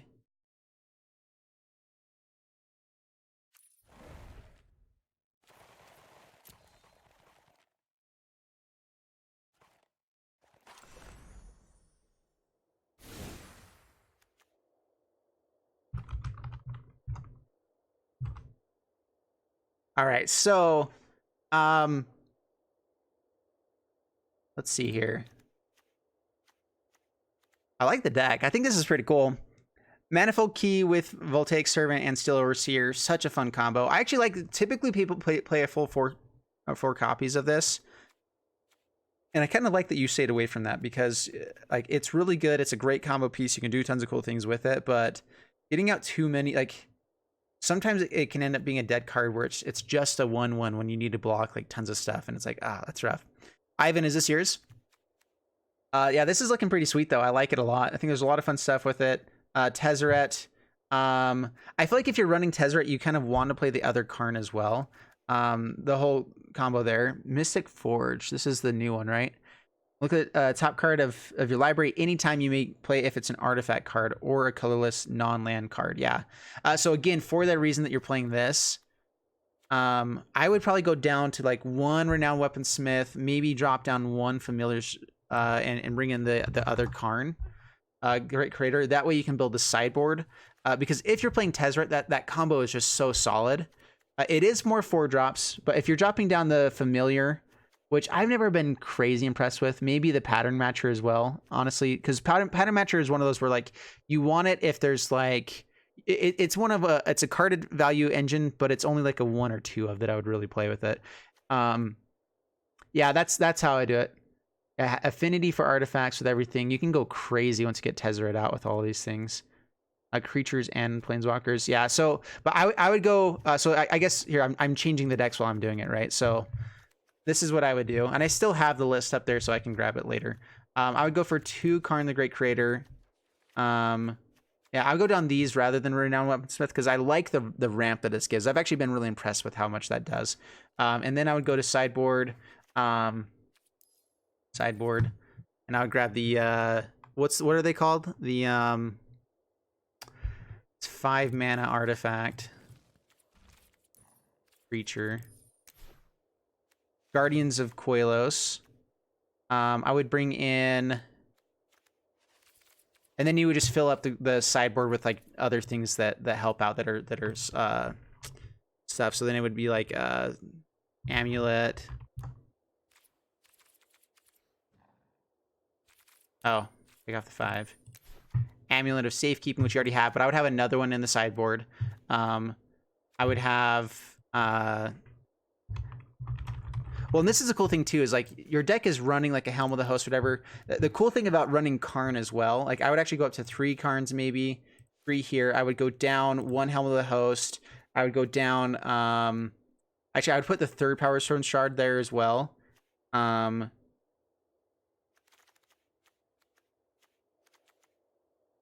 maybe go down 1 land with the Renowned Weaponsmith. And Power Stone Shards. So I would run it kind of like this, and then I would put all of those cards into the sideboard and kind of have those there as well. So that's what I would do with that one. I think it's a great deck. I love that kind of a deck. Let's go for Anonymous Magic.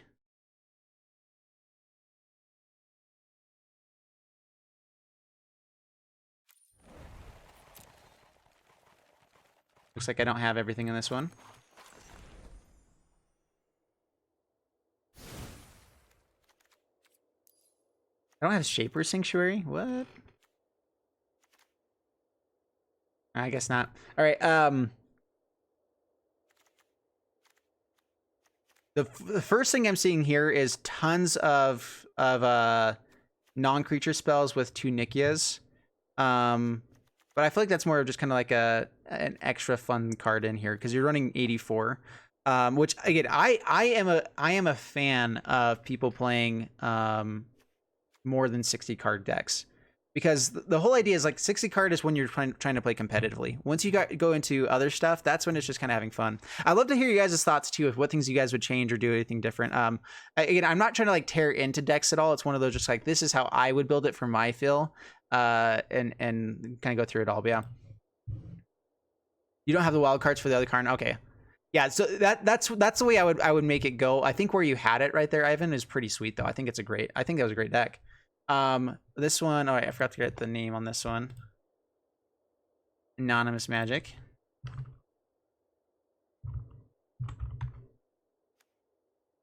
And yeah, this deck, I mean, this is looking like a kind of more like a fun style deck. And if you're going for fun, this has all of the great pieces in there. If you're trying to make it a little bit more consistent, more competitive, I would try to cut it down closer to 60 and try to stick with a theme. Maybe not have as many you're kind of hurting yourself with Nikias and other things. I could probably drop down to like 2 Sanctuaries, maybe like 1 or Reckless Rage because it's a great card, but it's one of those that you don't need it as often. Like it's a good one. Maybe 1 or 2 Frenzied Rage. I think it is good, especially with like a Stillleaf Champion or whatever. Like, how often can they have 2 different creatures that have 2 power or more on the battlefield that will stop that? If they do, I mean, and then it gets 5 toughness, which gets it out of most ranges. I'm not a huge fan of Arboreal Grazer if you're already playing Llanowar Elves. I feel like you want to go one or the other, and I personally like Llanowar better for this type of deck, especially with Leyline of Abundance. And yeah, so that's my thoughts on that one. Looks like a really fun deck though.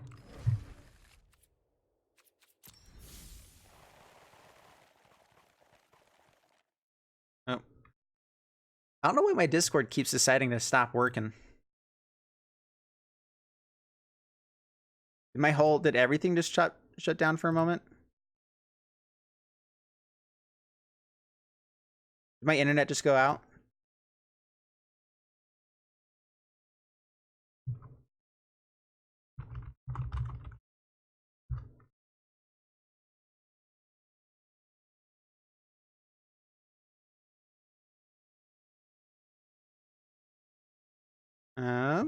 No, okay, we're good. We can still hear you. Okay, that's really weird. Okay, now it's working. Everything just like froze for a moment. Golgari Demon Contract deck. Ooh, I think Golgari would actually be pretty sweet with this. Oh, Command the Dread Horde with demons? The issue is just the life gain part of it. Hey, Valrun's back. Welcome, welcome. I'm still alive. All right, sweet. Do you guys like this kind of thing too? Are you guys okay with like going through and doing these type of things, like how you would change up decks? We're gonna do it for today for sure. Like, I'm gonna keep going because that's what I said I was gonna do. But I want to know if you guys actually like this, or if you want to just kind of have me keep playing decks. And maybe what we can do is like do like a deck that we play, do this for a while, and like maybe do it like kind of in between games or something. So you guys like it? All right. All right. So Wildgrowth Walker, I love this. All right. So you do have the life gain combo. You have so yeah, the one immediate thing I'm thinking is that I would put in Command the Dread Horde into this. If you're trying to go for Liliana's Contract, get all these things in there anyway. Ways to get things back. Command the Dread Horde, especially if you have this combo piece. I would throw at least 1 copy, maybe 2. That way you can actually get Demon like out into the graveyard with all of these things anyway. Not have to ever cast it. Rite of Bells Unlocked. So this is what I would change. So I would go down 1. Whoa. That's not what I clicked. Go back up. So I go down 1 Rite of Bells Unlock. I actually like the Fine Broker. I would go down 1 Demon of Catastrophe is actually not bad because you want stuff into the graveyard. And it's a way to kill stuff with Journey to Eternity. So actually pretty good. And then Command the Dread Horde. I would try to find a way to squeeze 2 in here. I'm having a hard time cutting the next copy of something. I don't know what it is that you cut. What's your land base right now? 24. Because of all of the Explore, you could probably go down to 1 more. So yeah, I mean, if you have the Wilds, you would cut down that, and I would go down a Forest. And I'd probably change up the lands a little bit here as well. Oh, go down 2 Forests there, like that. Who is this deck as well? This was Dan. So yeah, this is your deck, Dan. Okay.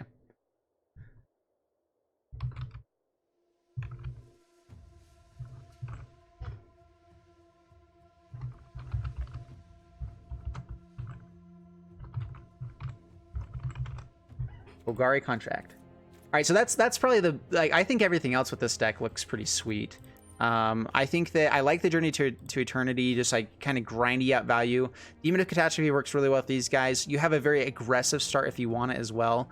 Lots of decent removal, I think, in here. Vicious Offering to be able to kill stuff with Journey as well. And then if you just get up to your Doom Whispers and Bells and Locks and stuff, you can just finish the game that way. Because you're getting life, this is just a draw 4 card for you pretty consistently as well. That if it, you know, like, so I honestly, I think it's good. I think the Rite of Bells and Lock was the one thing I would probably get rid of. I don't love it, but I wouldn't get rid of it. I would go down to 1 copy. Wait, test one of your decks. I don't think I'm going to test decks right now. Right now, I'm just going to kind of go through and get it. But if you want to put your deck list, so if you guys want to get your deck list, go onto the Discord. If someone will throw up the Discord code real quick. You love all the finales. Oh yeah, finales. The finales are fun too. I feel like I haven't actually seen as many finales as I'd like. That's fine.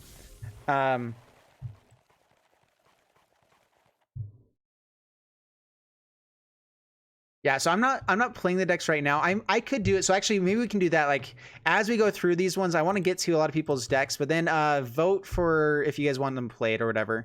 So which of these decks so far are you guys wanting to see played? Oh, I've already 60 decks. Oh man. All right, we'll get rid of some of. These are from Convert Go Blue. They were just such good decks. I kind of wanted to like do them at some point, but bet not. All right, import.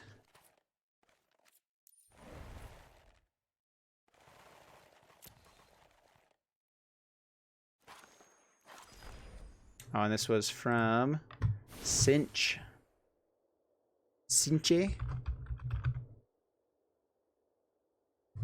All right, so Theater of Horrors, Wanted Scoundrels. Wanted Scoundrels is always fun. This is just like an all-in aggro deck.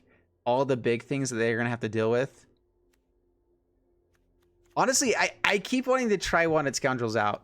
I mean, of course, land base is one of the first things I always suggest changing, but if you have them, do it. If you don't, I would say even in an aggro deck, if you have any like the dual lands that come in tapped that are typically free or whatever,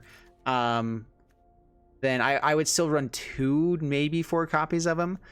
Even like because you are an aggro deck, I would probably stick with 2 or so, but that would give even that little bit extra consistency that I think is worth having. Night of the Even Legion, awesome. Yeah, and again, these are I'm fine with it, like keeping budget. I'm not going to just suggest going way expensive with everything, but I like all the pieces. Theater of Horrors is really fun. If you can get it because of Rotting Registrar, I would switch out. Like Treasure Map is good, but I would go for Bag of Holding. So if you have it, Bag of Holding with Routing Registrar and everything is better than Treasure Map. So if you have like just the 1 slot for it, if you have an extra slot, I would find a place for Bag of Holding. Yargle, so fun. I would probably go down to 3 copies though, just because. Actually, wait, this is a Sarkhan and Sealing deck. Whoa. What is this? Oh, so that's where the Wanted Scoundrels are coming in for. Oh. That's pretty cool. I actually like this. Frenzied Raptor for it as well. Just like a lot of cheap big things. But yeah, Rotting Registrar was in Sealing. I haven't even thought of that yet. Wipe their entire board. Okay. Spawn of Mayhem, great for this as well. Lots of treasures. And you're okay with things dying as well, because you're just going to be killing all their stuff. And so this is probably like a go at your face type of deck as well. Because you can wipe their entire board full of creatures, have big stuff on the battlefield, put everything with Sarkhan and Sealing to the face, unless it's necessary to do something else, and then you swing in. Dude, this is a pretty spicy deck. I know, I was looking at all of this and I saw the Sealing. Wait. It's a Sarkhan and Sealing deck. All right, that cinch is sweet. I actually kind of want to test this out. I like the numbers on everything. Wily Goblin gets you up towards the Sarkhan and Sealing. You're so heavy in black and everything. So the biggest thing I would see is if you can get the mana base changed up. But yeah, this is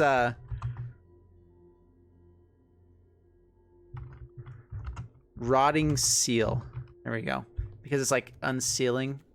Because it's a rotting seal and everything. Play this one. All right, so here's the votes are in for this one right now. So we'll hold on to it. Remember it. We'll come back to it. I'll change it up a little bit more, maybe with the land base and stuff. But for now, we're going to Cool Guy. Actually, Cool Guy, if you can get that into I do need it in Arenas format. That's just a textless versus Arenas format. So it's a little bit harder to do that one. I can take a quick look at that one though.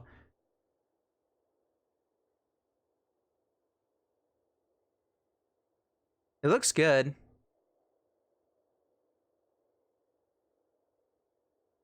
Kind of just a discard deck and everything. I think that looks good. All right, let's go ahead and import this. Oh, wrong one.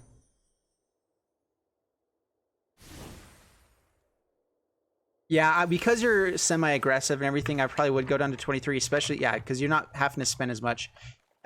23, you can still typically get to 4 mana as well, which your deck is definitely wanting to get to 4 mana for it. So, I don't know, like 24 might be good just to guarantee you get to 4 mana quicker. So So if you would go down a land, I would almost find something that can make you get more consistently up to those mana. So I don't know. It's really cool though. This was Ashen Moon.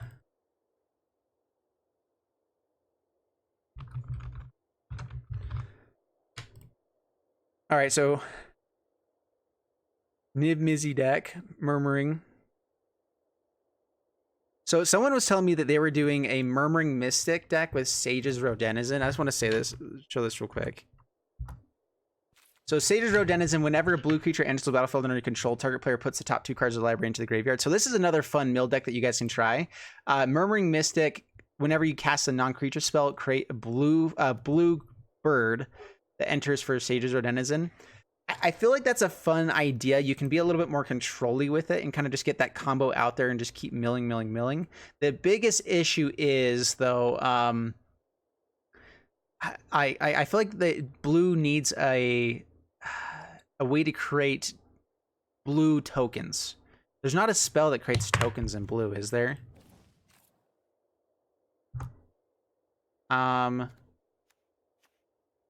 Deep-root Waters. You can kind of go off with that, I guess. Yeah, it's not, there's nothing that's quite like I'm thinking something along the lines of like Raise the Alarm. Like if you could have Raise the Alarm that came in with blue creatures instead, you could do some cool stuff though. She posted a really bad Golos combo deck. Make it actually good. Yeah, post whatever deck you guys want to. This is what this Tuesday Brews-day is for. We're always going to build do one deck first that we're going to play, and then I want to spend some time doing this and just going through some stuff. Eldrazi Dragon. Again, guys, sorry if you missed me saying it before, but if you guys can get it in the MTG Arena format, then it's a lot easier for me to actually do it. Oh, is it just lands and stuff? I'll craft those. That's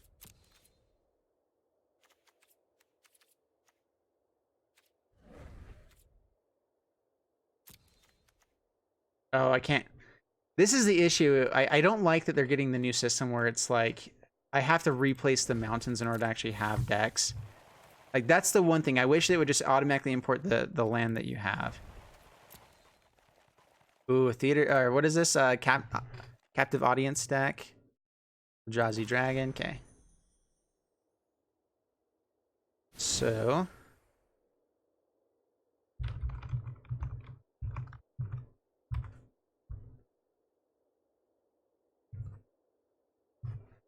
oh, sorry. I guess I got into talking about my other thing and didn't actually go into that deck, Nathan. But it looked like a sweet deck. It looked like a very solid Niv-Mizzet deck. Like, I love Fireman's Research, all that stuff like that. It would look like a solid deck.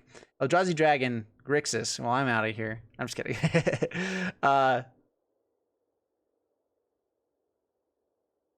I'm gonna do this once a week, Cinch. Yeah, so I'm gonna do this Tuesday Brews-day.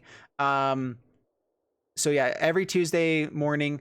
The issue is that I have a couple of things that are coming up for the next couple of weeks where I'm not positive I'm going to be as consistent with it for the next 2 weeks.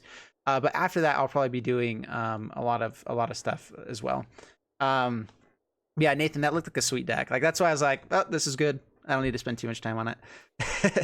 Grim Initiate. Let's see. So this is just like everything is in a mass tribal almost with lots of zombies. Liliana, I love Liliana with the amass deck. So this is kind of like build a massive thing and then get them in the air and do stuff with it. You know, like maybe give them menace, hexproof, give them flying. The only thing I'd probably add into this deck because you're in Grixis already is maybe like a counter of some sort, just because I feel like board wipe is going to be your biggest threat. Yeah,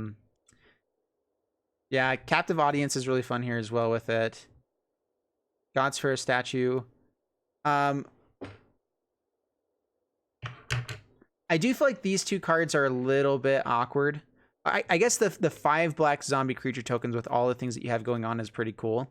You could also play like Open the Graves, which I think does have a lot of value. So I would probably go down the God Pharaoh statue. Like I'm not going to change it because I actually like some of the stuff that making them lose a life each turn is pretty good. Making it like so it is a pretty lockup, but I would probably go for Open the Graves or something else along the way. I don't know. I like the curve though. The curve is beautiful.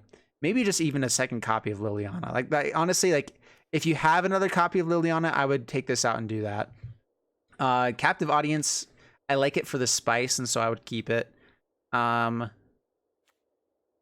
was the plan, yeah. Nikki B's in there for reanimation. Oh, that's true. For reanimation there, yeah. Sweet. There's some fun stuff in here for sure. I like Nicobolas meets zombies. Yeah. Honestly, it looks perfect. I like it a lot. Land base, going based off things that you have. Lots of stuff here. What's the numbers on this? 24 lands, I think, is right. What have you been thinking about Grim Initiate? I'm actually interested to, like, I think it's a pretty solid card. I feel like you could maybe not run the Grim Initiate or not as many and be kind of just like splashing red instead of being as heavy into it. But I guess with Ravager, Nicobolas, everything, you want to have red anyway. But that way, but if you were just kind of to splash it, you wouldn't be able to. Which you don't have anything that's mostly red. Yeah, that's. I feel like you're kind of splashing it already. That's pretty good. Honestly, I wouldn't change too much. Like I said, just maybe a couple things for consistency, like if you're going to go for that. But if you're going for like fun and spice, then you got the perfect deck for that. The Mystic Forges for Bolas' Citadel. Yeah, Bolas' Citadel I think is pretty fun with the Tezzeret. At the same time though, I feel like the Mystic Forge would be decent there. Oh, Tezzeret can help you pay for the Bolas' Citadel. That's true. Does Tezzeret also let you pay for other things off the top with Mystic Forges? So I'm like, you kind of have that there too, but you're right. Tezzeret does let you gain life and then you get to keep going. There's some cool stuff you can do with that. Anyway, what's the next one here? We got a lot. All right, Anthony's giving me like 5 decks here. Oh, that's in Spanish. Okay. All right, come on, Discord, work for me.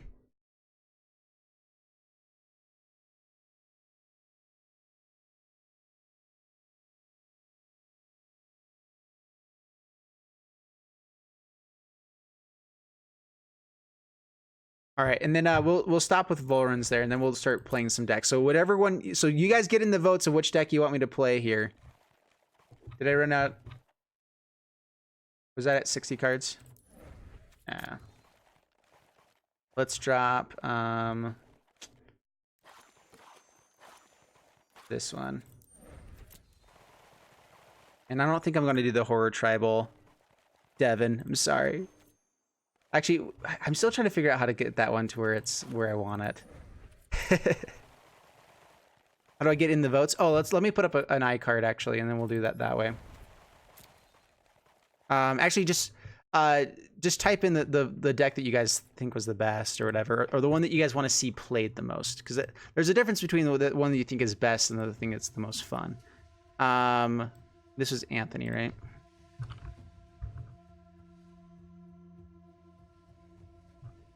That's how I spell it, right? It doesn't look right to me right now, but I think that's how you spell it. Anthony. Okay, yeah.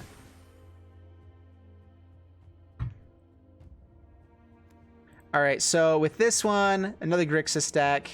And that's the cool thing about Grixis. You can go so many ways, and there's just so much value between, like, Saheeli's with everything. Maybe... that's just a solid deck. This is your typical, like, Grixis deck, it looks like. So it looks powerful. You can maybe drop like one Nicobolas for another Vrasa's Contempt for a bit more consistency against some matchups. But if this is a best of 3 deck, you probably have it in here, and so that's fine. Alright, Conjecture, do you have... So the other thing too is if you're running Mastermind's Acquisition in the sideboard, I would just try to find a way to get it into the main board right now. Maybe even like switch it out for one Nicobola so you can go find it in the sideboard, keep everything in the library that you wanted. I don't know. That's kind of my thoughts. Is I feel like whenever you're playing a legendary creature, even though it's like exactly what you're going for, I would still try to get it down to 3 copies, just because sometimes having 4 is a little bit much, where you can just have them dead in your hand. So I would try to find probably just Mastermind's Acquisition for that slot, and I think that'd be about perfect. That way you have access to everything here. You have the Mirai Conjecture, Banefire, which is sweet, Hostage Takers. Yeah, I'm liking the sideboard. Maybe a couple more things to make sure you have a good matchup against Control, which I guess you kind of have in the main board anyway. Maybe go up one more copy of Negate over the second copy of Chemisters, because I would never really go. Yeah, so this is what I would do. I would go down one Chemisters, go up a Negate. I would bring in Mastermind's Acquisition into here. Go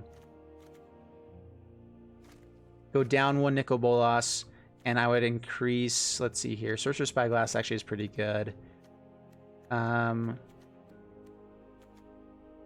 have Kefnet in here as well, right? So Kefnet. Sphinx's Foresight is good. Maybe like Drawn from Dreams, or maybe just another Ross's Contempt, honestly, is what I would do.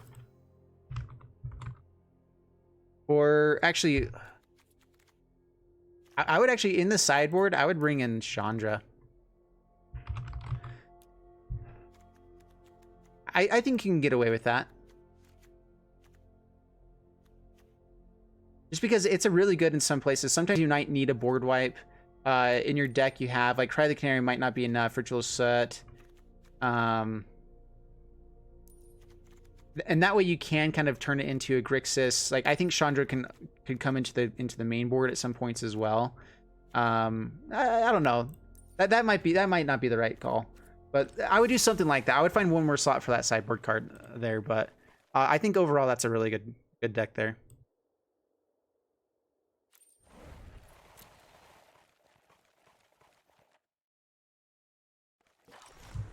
This is Volrun. You only have one Vraska right now. Yeah, and that's true. You probably don't want to add more with it rotating out. So does anyone know what they're actually doing with the rotation? Because they said that they're going to add Historic into Arena so that we can play our cards later. But I don't know if it's going to be a consistent format, if it's going to be one of those that they bring up every once in a while. I'm going to be honestly like very, very angry if they don't make it a consistent format. Like, I feel like they're just shooting themselves in the foot. It's the perfect way to do it. And if they don't do that, like, I'm going to be a little bit pissed, honestly. Anyway, so this is Volrun.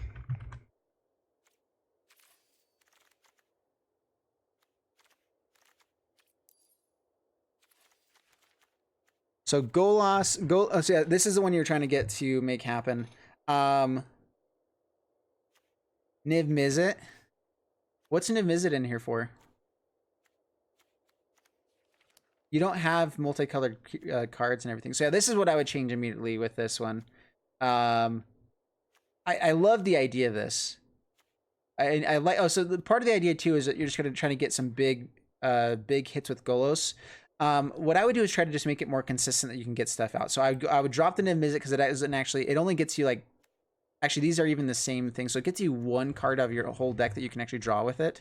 So it's not very, very good there, I would say. I would go down to... Honestly, what I would do is I would go down to like one of each of these instead of having a ton. One of each of these, maybe bring in some other fun stuff as well.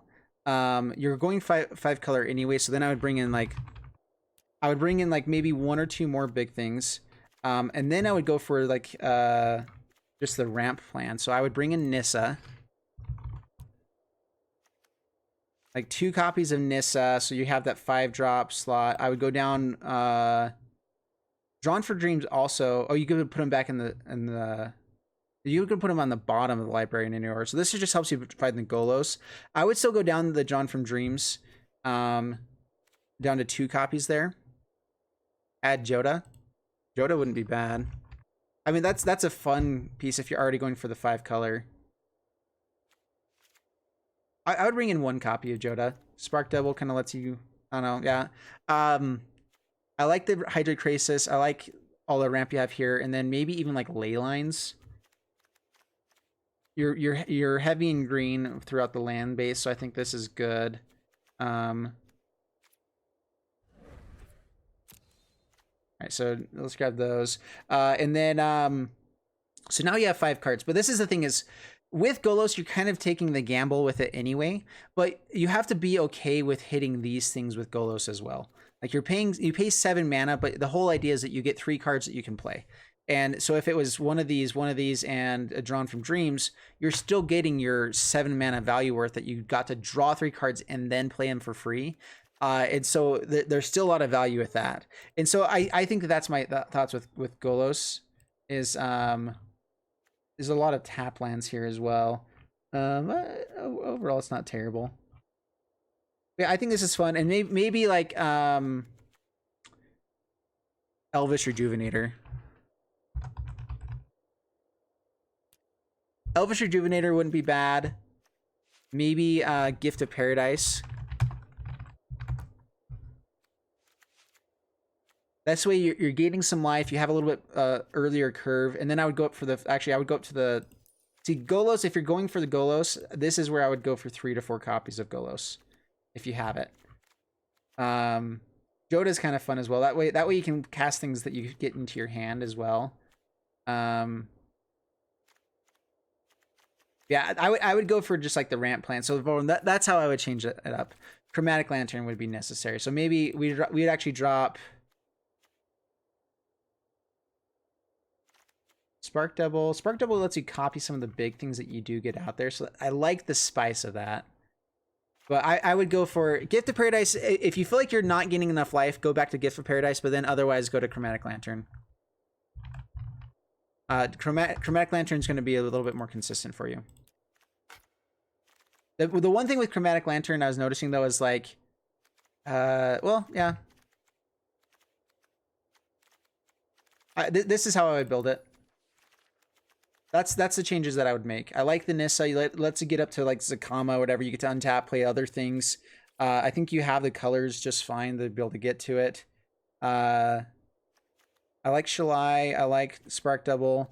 Safara is good. There might be some better things that you can hit. Maybe like Demon Lord Belzenlock, I think, is a good card where you can just be trying to get more stuff.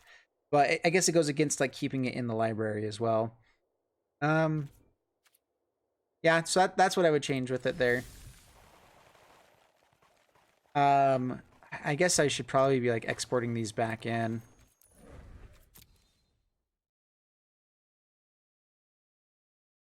Dude, I don't know why Discord is going so slow for me right now.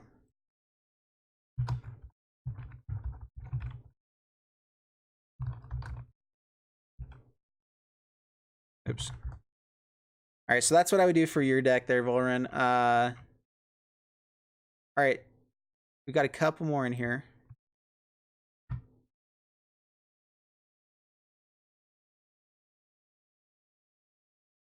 Dude, thank you so much, Danielle. Yeah, and I appreciate Devin for reminding me. Yeah, if you guys want to jump in and join me on support me on Patreon, it's appreciated. Not necessary. Super chats are also appreciated if you guys want to. Again, this is all just stuff that I just like jumping on and doing this with you guys. Wait, no, I already exported. Import is what I wanted to do. Here, let's some of these I actually want to try out and play. Anthony, I want to get rid of yours just because it's too. I think yours was the like straight Grixis deck. This one might have been as well. There are some decks I can't do because I try to do things that are not the basic mainstream of decks.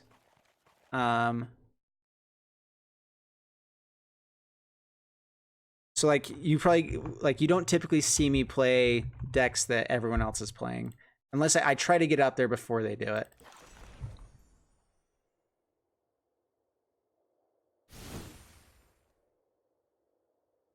No, I feel like you had a lot of good, like, I'm not trying to like cut everything out. I'm trying to just change things up a little bit.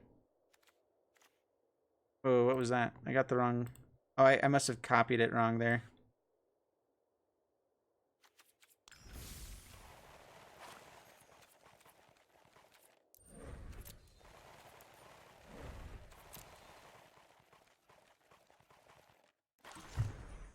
All right, Kaikar.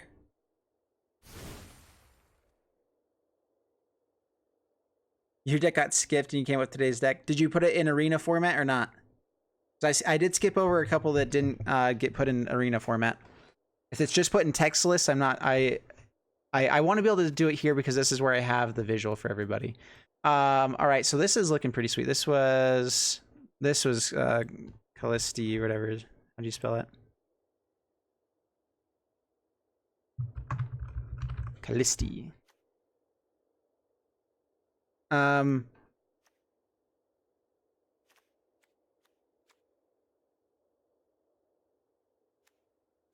This is like all in on Kaikar.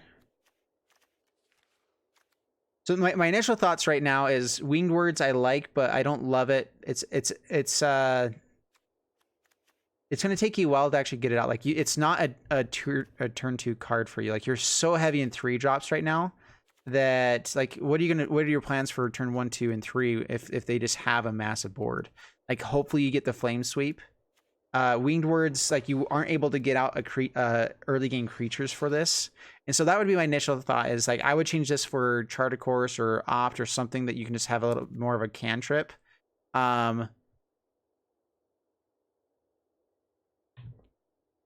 considering Chart a Course actually instead, yeah. So that's my thoughts right there. Chart a Course is interesting because you're not able to swing in as much, so you're gonna have to be discarding stuff. But I also wouldn't worry about like you can just discard the things you don't need. You know, like just it's okay to discard things. If you're drawing 2 cards, you get a choice of something going away. That's totally fine. Like draw 2, mill 1, or get rid of 1 is good. Opt is also pretty good, where like you kind of get to look at 2 things that way. So it's kind of a similar effect, but for 1 mana. So that would be my thoughts. Is like I would drop the Winged Words and put in. Like probably for me, I would put an Opt because you want to have lots of cheap things. You still get the value of it. I would go down. I do like actually Prison Realm pretty good. The cool thing too is you get to have it blink, I guess. Deafening Clarion is good. Flame Sweep. Yeah, I've actually been really impressed. So Deafening Clarion versus Flame Sweep. What are your guys' thoughts on that? Because I feel like Deafening Clarion is really good because you have the versatility of going lifelink, and it does 3 damage, but it also kills your Kaikar. And so it's one of those like I actually built, or my friend was building a Kaikar control deck and decided to go Flame Sweep instead, and I think that is probably the better way to go. But I like that you still have a couple copies because I think that there's times when you just want to gain tons of life and it's good. Time Wipe is good. A lot of this on the top end. Like honestly, everything else I feel like is pretty good. I like Divine Visitation with Kaikar. That's a fun, yeah, and then Spark Double to get more Kaikar stuff. So that's probably the biggest thing I would change. Winged Words was good, but I would like you need to have some early game interaction. So actually, I'd probably try to find a way to get in like Shocks or Lava Coils as well. You just need something in the 1 and 2 drop slots. And I would drop down 1 Time Wipe because you have a couple of board wipes in the beginning. Expansion Explosion's good. I would go down to 1 Ugin. It's still great, but I think that's perfect. Like that's fine. Depose Deploy I like, especially with Divine Visitation. You get to create a lot of life gain from that, so it's a good defensive spell as well. Prison Realm is great. You can maybe go down like 1 Prison Realm for well, I don't know. Again, it's just like the early game removal, like Shock. There's a reason why Shock is like the #1 played card in Standard right now, is because it's an amazing card. So it has so much versatility. It kills like 90% of what people play, at least like that actually get out onto the battlefield, you know, like and so like that's kind of where I would go, where it's like you have the Shock, you have the versatility. You can target face, you can go aggressive with it. You can target a Planeswalker, you can kill like their Narset or something. And so there's a lot of versatility that you can go with that. You also can just sacrifice a spirit to play it really quick if you need to. So that's why I would go with a little bit of red, is just because Kaikar gives you the ability to do that. Flame Sweep I think has the same value. So that's probably the biggest change I would make. I would go down the Winged Words, I would go down that, and this is kind of how I would build it. Mad Mac, what's up, my friend?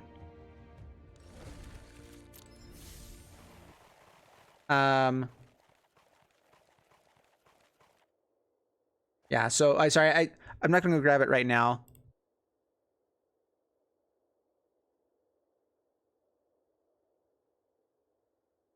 Let's see what else is in here. And then have we gotten votes for what deck we're going to be playing with this?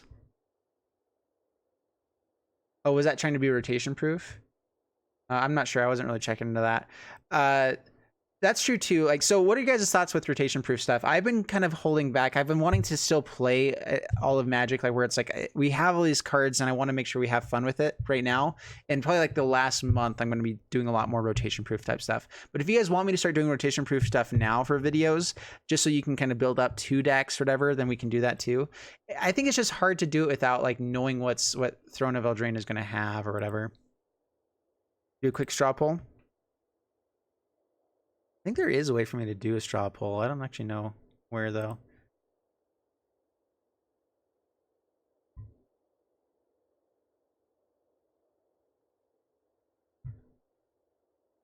I can actually do a poll on.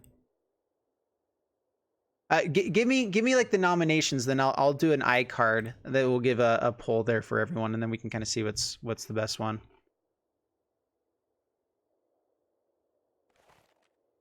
All right, as soon as Discord starts working for me. All right. All right, Pseudolife. Let's check this one out. Ah, come on. There's just so many decks now that I'm wanting to play. All right, I can get rid of some of these ones that are good, but me. Dreadhorde Rats, not actually going to happen. Man, I really wanted that to happen, but it's just, it's not. I'd have to rebuild so much of it to get it to where I want it to be. And I probably will do that at some point.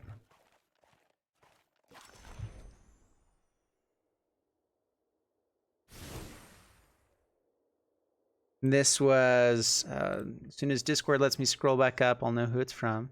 Pseudolife.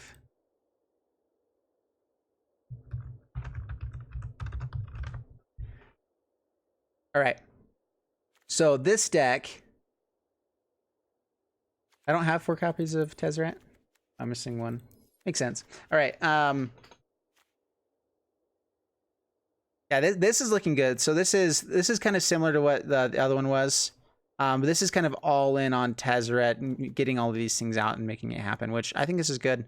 Legion's End, I like for removal. It's pretty good. The issue with it is it's only converted mana cost 2 or less. Cast Down does hit more things in the format. I would almost even go towards like Disfigure or something like that over this. I like it as a 1 copy or maybe as a sideboard option, but I don't love it in the main board necessarily. Ritual of Soot. So basically, you have Transmogrifying Wand, Ritual of Soot as like consistent removal. And then everything else is kind of like, so Legion's End, good early game removal, but I would go for Disfigure or even just counters for early game instead. And then maybe have it as a sideboard if you feel like you have room for it. Karn is great. You have the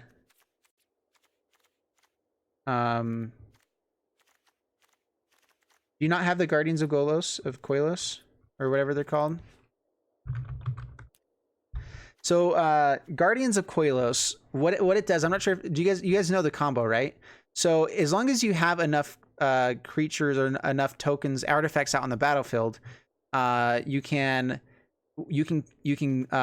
play Karn, grab Guardians of Koilos, play Guardians of Koilos for free because there's enough artifacts. Bring Karn back to your hand, and you do that over and over again until you have all 4 out onto the battlefield.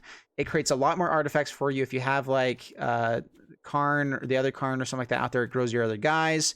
So it lets you get 4 people, and then you get to go bounce Karn back again, play him again, do something else again. So with Tezzeret and Karn and Guardians of Koilos, you have a combo that gets you like 4 big things. If you have like a Psy out, you can get more tokens out that way as well, and then you tick up on Tezzeret, and you end up, if you can go wide enough with it, you can end up getting like an ultimate with it. So that's kind of the idea.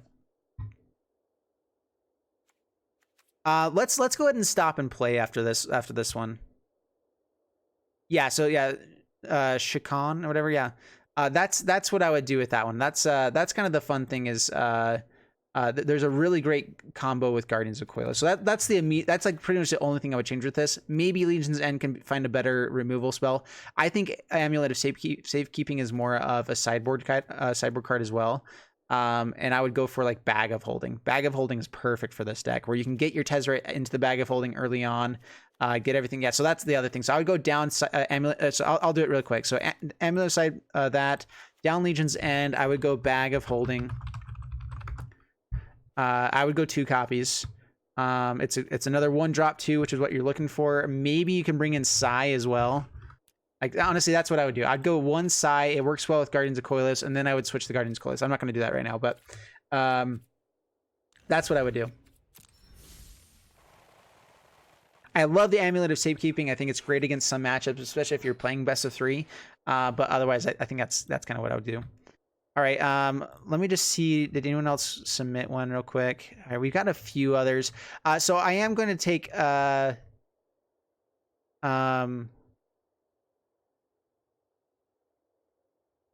feel like I keep reading stuff. I'm not actually going through and seeing what decks people are wanting to play. Do you guys like this? Just kind of keep going as well. Like I'm fine with whatever. I want to make sure everyone gets a chance to jump in, dude. Discord, you got to start working for me, my friend. Or not my friend. I'll show you guys a real quick. This is the deck that it's coming out at noon. I've said a few times that I don't care about going down to 60 cards. Well, I played this one with the Ixalan's deck. We had 93 cards in the deck. Kethis, Kamal's Druidic Vow. There's a combo that you can do with this where Kethis, you can play Kamal's Druidic Vow for pretty much any X spell as long as you get like 3 out there or whatever. It's great. So for 5 mana, 4 or 5 mana, hopefully even if you don't hit anything. So here, let me say it. So you look at the top X cards of your library. You may put any number of land cards and or legendary permanent cards with converted mana cost X or less from among them onto the battlefield, and then you put the rest into the graveyard. So typically you don't want to play this unless you can guaranteed hit your 8 drops that you have in your deck, or everything else, you know, like all the big stuff that you can put into the deck and make sure you get it. So you're wanting to be casting this for like X9, X10. Well, with Kethis, you can actually, as long as Kethis is on the battlefield, first off, he makes him cheaper because it's a legendary spell. And then you can cast it for X like 4. And if you happen to hit a Safari Skyblade or something into the graveyard, you still get hopefully lands onto the battlefield. You get maybe 1 or 2 legendaries as well. And then you can exile the 2 cards that you went to the graveyard with Kethis, and next turn play Kamal's Druidic Vow again for more value because you hit a land, you hit something else. And you can just keep comboing off with that over and over again until you get to the point where you have 8 mana or so to then just be hitting so many big things that you just win the game and snowballs. So that is the game plan. Well, Discord's not letting me like even highlight the cards to copy them anymore, so it looks like we're just going to be playing a deck instead. Let me refresh something. Actually, let me take a quick break. We're gonna play, and then I'll play till about we'll probably play about 15 to 30 minutes, and then I'll be done. Okay. So let me go ahead and send you guys to an ad for just a moment here.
Hashtag still not sponsored by Capri Sun, but gotta have another one. Actually, you guys should like send this on a tweet. Like, get a clip, send it over to Capri Sun and say, "Hey, sponsor this kid." That's what needs to happen. You did put it there. You bet he comes back with another Capri Sun. You did put that in there. You know me too well.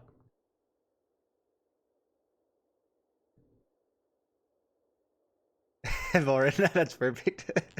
Devin the Prophet. Oh, that's hilarious.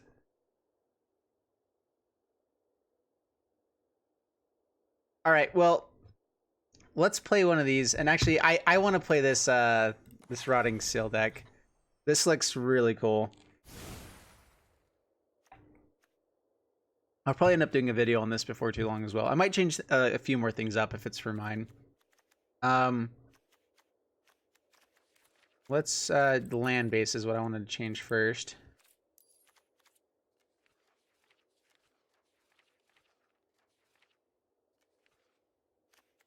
So yeah, Blood Crypt, Dragon School Summit, and I would go, I guess, Bloodfell Caves.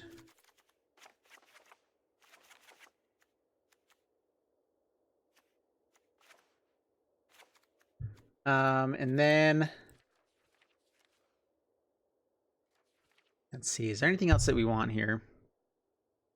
Maybe Mobilized District. I like Mobilized District in a more aggressive deck. Just go down one more mountain. And maybe like Field of Ruin. Field of Ruin, yeah. We can, I think we can spare that because we're not too mana demanding in this deck. Like, Wily Goblin's the only one, but it's a one-of, so I'm not terribly worried about it. And I just want to kind of try it out how it is. I think this is actually pretty solid. Pretty fun.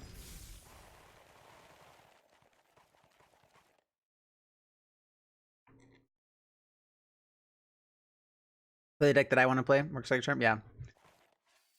That's the thing is, even though you guys might vote for something like, oh, that's great, you voted for this. Yeah, I'm going to do this. Because I'm a nice guy. Should we just, like, destroy Sparky? That's always fun. UPS is here. And the dog is barking like crazy. Another goblin go with less land.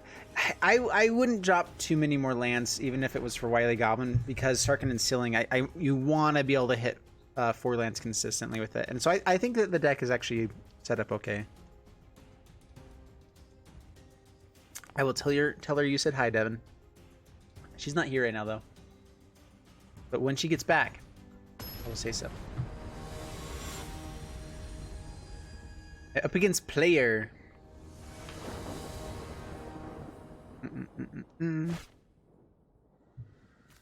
Fight Self-Rebooter, Wanted Scoundrels, pretty fun. Yeah, this is good. I mean, we even just have Rotting Regisaur. Hopefully get rid of a removal spell. Eternal Taskmaster is also really good.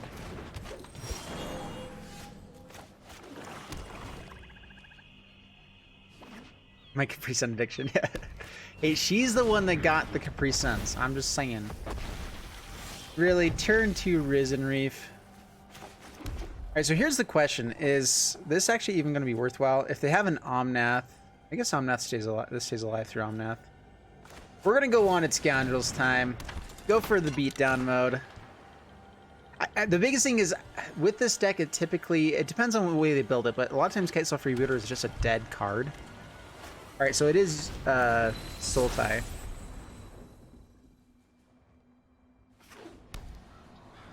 So now it's all ETB effects, so even less chance of Kite Self-Rebooter. Man, I'd love to have a land. Alright, swing in.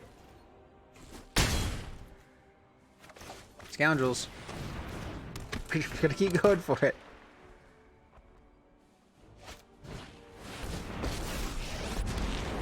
The undead make great minions. Oh, this is so good for them.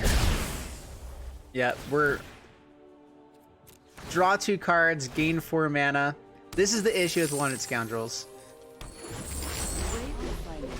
But I feel like I feel like that was still an aggressive, good play. They just happened to yeah, turn 2 Risen Reef. We're gonna go ahead and go to the next game.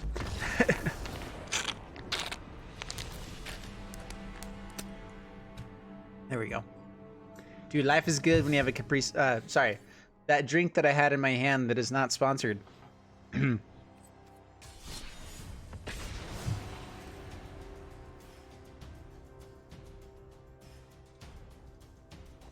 You did that in Calidus with Godpharaoh's gift? Yeah, Godpharaoh's gift with instilling. Is it just when it enters a battlefield? Is it not a? No, because that came out in M19, so you wouldn't be able to actually do them together, right? Or unless I read that wrong. You might have been talking about something else. But we have Unsealing. We have a bunch of 4-drops, but we also have a couple slow lands, so I'm fine with this.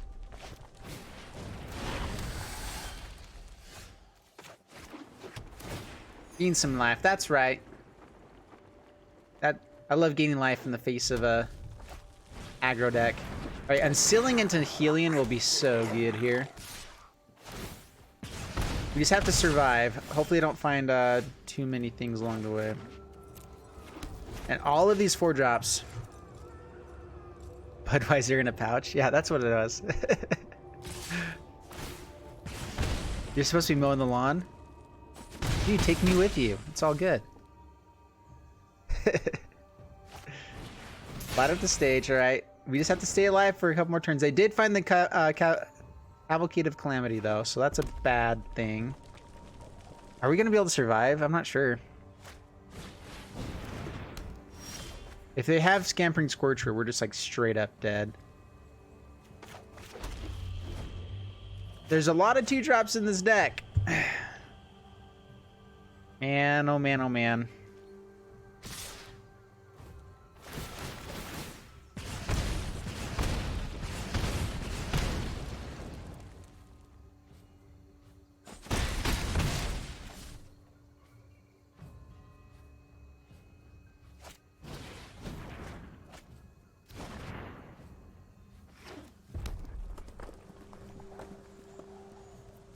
Finds a Fanatical Firebrand, which means they have lethal next turn. We can play one thing to stop it from being lethal, but yeah, we're just done.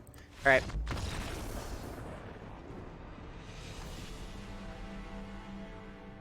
Well, that's a fun deck. That's a Cavalcade of Calamity. That's a combo deck. It's aggro combo is still a thing, and I think it's awesome.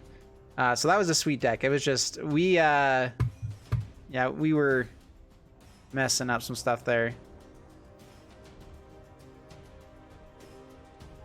Cinch, come on, man. Your deck is awesome and with the look, but you got to start letting me draw better, okay? Dude, my luck has been gone for the last like 2 weeks. You guys saw a few of the decks, like Gruesome Drain deck and the what was the other one? I've had some awful luck lately. This is a good hand.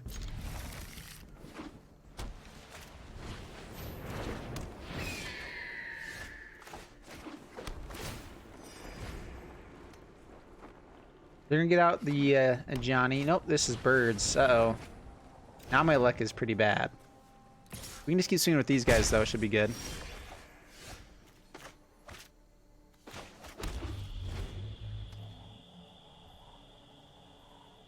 This could be good. Resplendent Angel. To Angel. Oh, man, I went to play Blood Crypt last time. I could have swore I did, too. Whoa! Oh, my gosh. Dude, I'm an idiot. Like, I played that thinking I had still played the Blood Crypt, even though I said, oh, I should have played Blood Crypt. Alright, so I've had bad luck, but now I'm just an imbecile.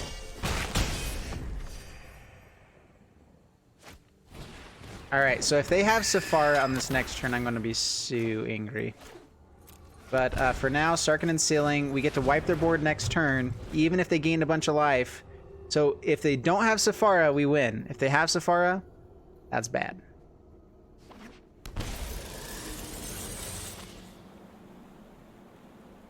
Is this Lyra?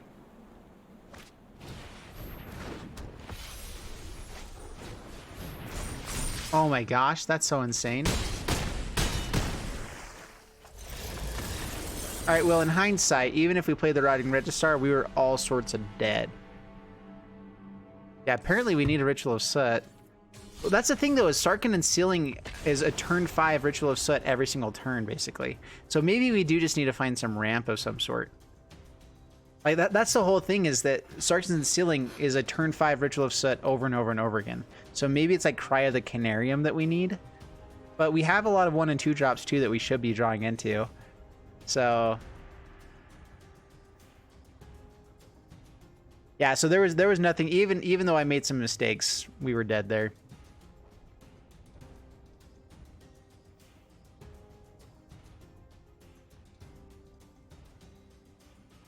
Steamkin. We're not playing enough red spells to get Steamkin in here. Caged Mantis. The same deck with green-black to go faster. Yeah. I think it could be pretty good. Wily Goblin we don't actually have, but I'm going to keep this. We have a great curve. A lot of damage coming out quick. Ingress Rampage, Wanted Scoundrels. So yeah, Wanted Scoundrel here, here. Good stuff, brothers. Alright, especially with blue, they shouldn't be able to kill this. And if this is like mono blue tempo, this is like the worst thing for them to see. If we get out a lot of power really quick, it's so hard for mono blue to deal with it. They have an unsummon, that's annoying, but meh. Alright, Bant Flash, we can deal with.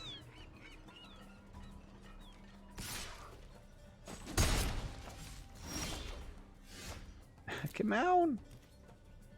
Give me the manas.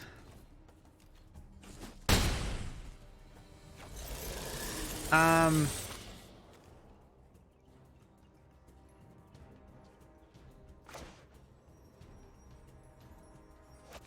gonna go ahead and fire this off now.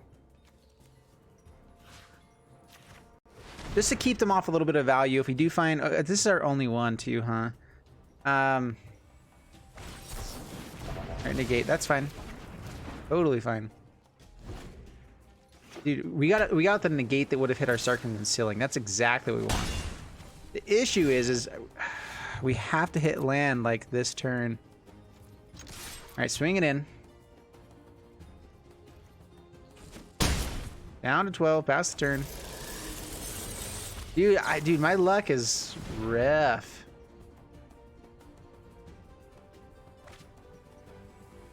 What's the game plan with this one, Woter? Sarkin and Sealing play a bunch of things that have really big power. So Sarkin and Sealing, if you don't know what this does, let's get it up here. Whenever you cast a creature spell with power 4, 5, or 6, this is power, then it deals 4 damage to any target. Whenever you cast a creature spell with 7 power or power 7 or greater, it deals 4 damage to each opponent and each creature or planeswalker they control. And if we could ever draw anything, this would be great. I mean, we still might have the game just with this Wanted Scoundrels. Let's keep passing the turn.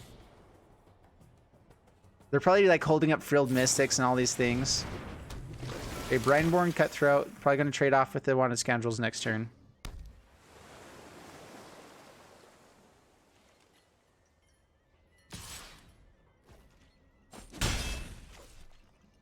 Alright, so Knight of the Even Legion. Swinging first. Another one. Yeah, I kind of figured. Who gets the block here? He's blocking with both? Okay. I mean, I would have just killed one of them, but 2 of them sounds better. They do get a lot of mana, though. And we'll try for this. Actually worked. How about that?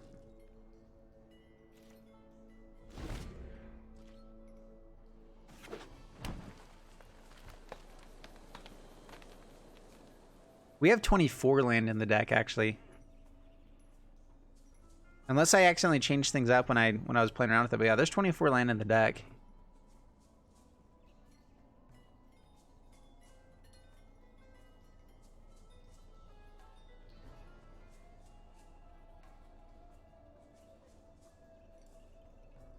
Yeah. Yeah, big cost things with downsides. Yeah, overpowered things. Yeah, that's what this deck's all about. And I just don't think we're going to be fast enough. Hey, we found a land. Eee. So we might just go for like Wily Goblin to get there. The issue is that they guaranteed have counters in hand. So maybe we just go for aggro. Swing in with a Knight. If they block with Hydra Crisis, we just kill it. Yeah, I'm assuming they're just going to let it through, so that's fine. And now we play Routing Regisaur. Ooh, or Spawn. No, let's go Routing Regisaur. We have plenty of cards that we weren't able to cast that I'm fine to get rid of for a big boy.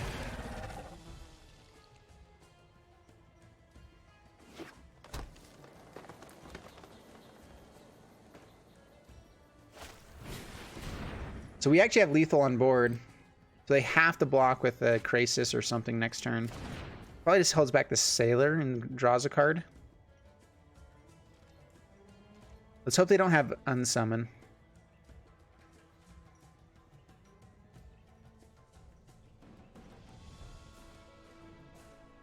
They don't know how to play Pro Tour net decks, yeah.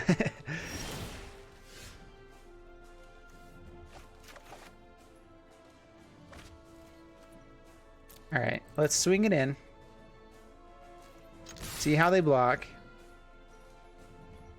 Again, I'm more concerned about them. So the Night Pack Ambusher, that's fine.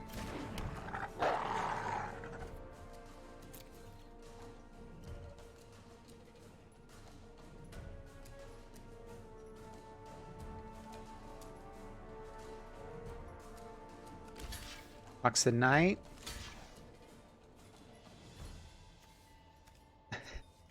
I don't think he knows how Death Touch works either. But do I try to get out the Sarkhan's Unsealing instead is the question. Or like Spawn of Mayhem, because we're going to get in for 7. Spawn of Mayhem, as long as it resolves, it gets out 2 points of damage in 2 turns. Oh, so I should have switched that up, actually.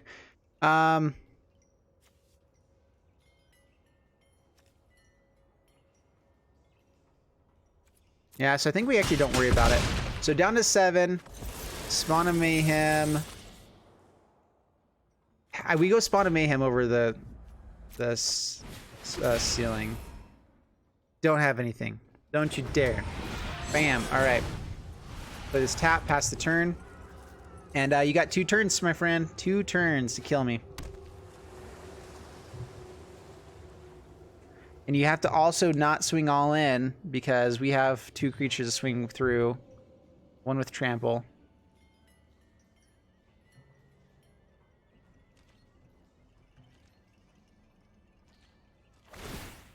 Alright, creates a wolf, that's fine. Takes some damages. Sounds grand.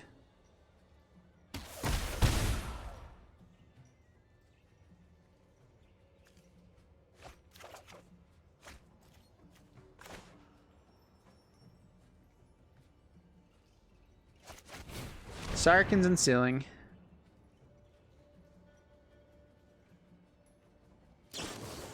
Build Mystic. Kind of expected that. And as long as we keep Spawn of Mayhem alive, we're good. So that's going to be the one issue here. So we attack, they have a good block there. If we attack here, we can just chump. What's going to save us more damage? I guess it's waiting, so no attacks, pass the turn.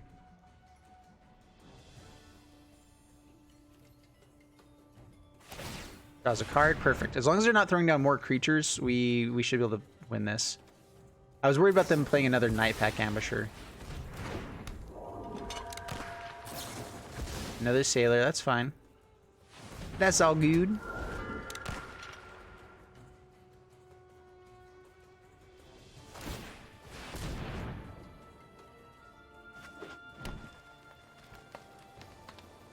Hey, Smalls, glad to have you on here, my friend.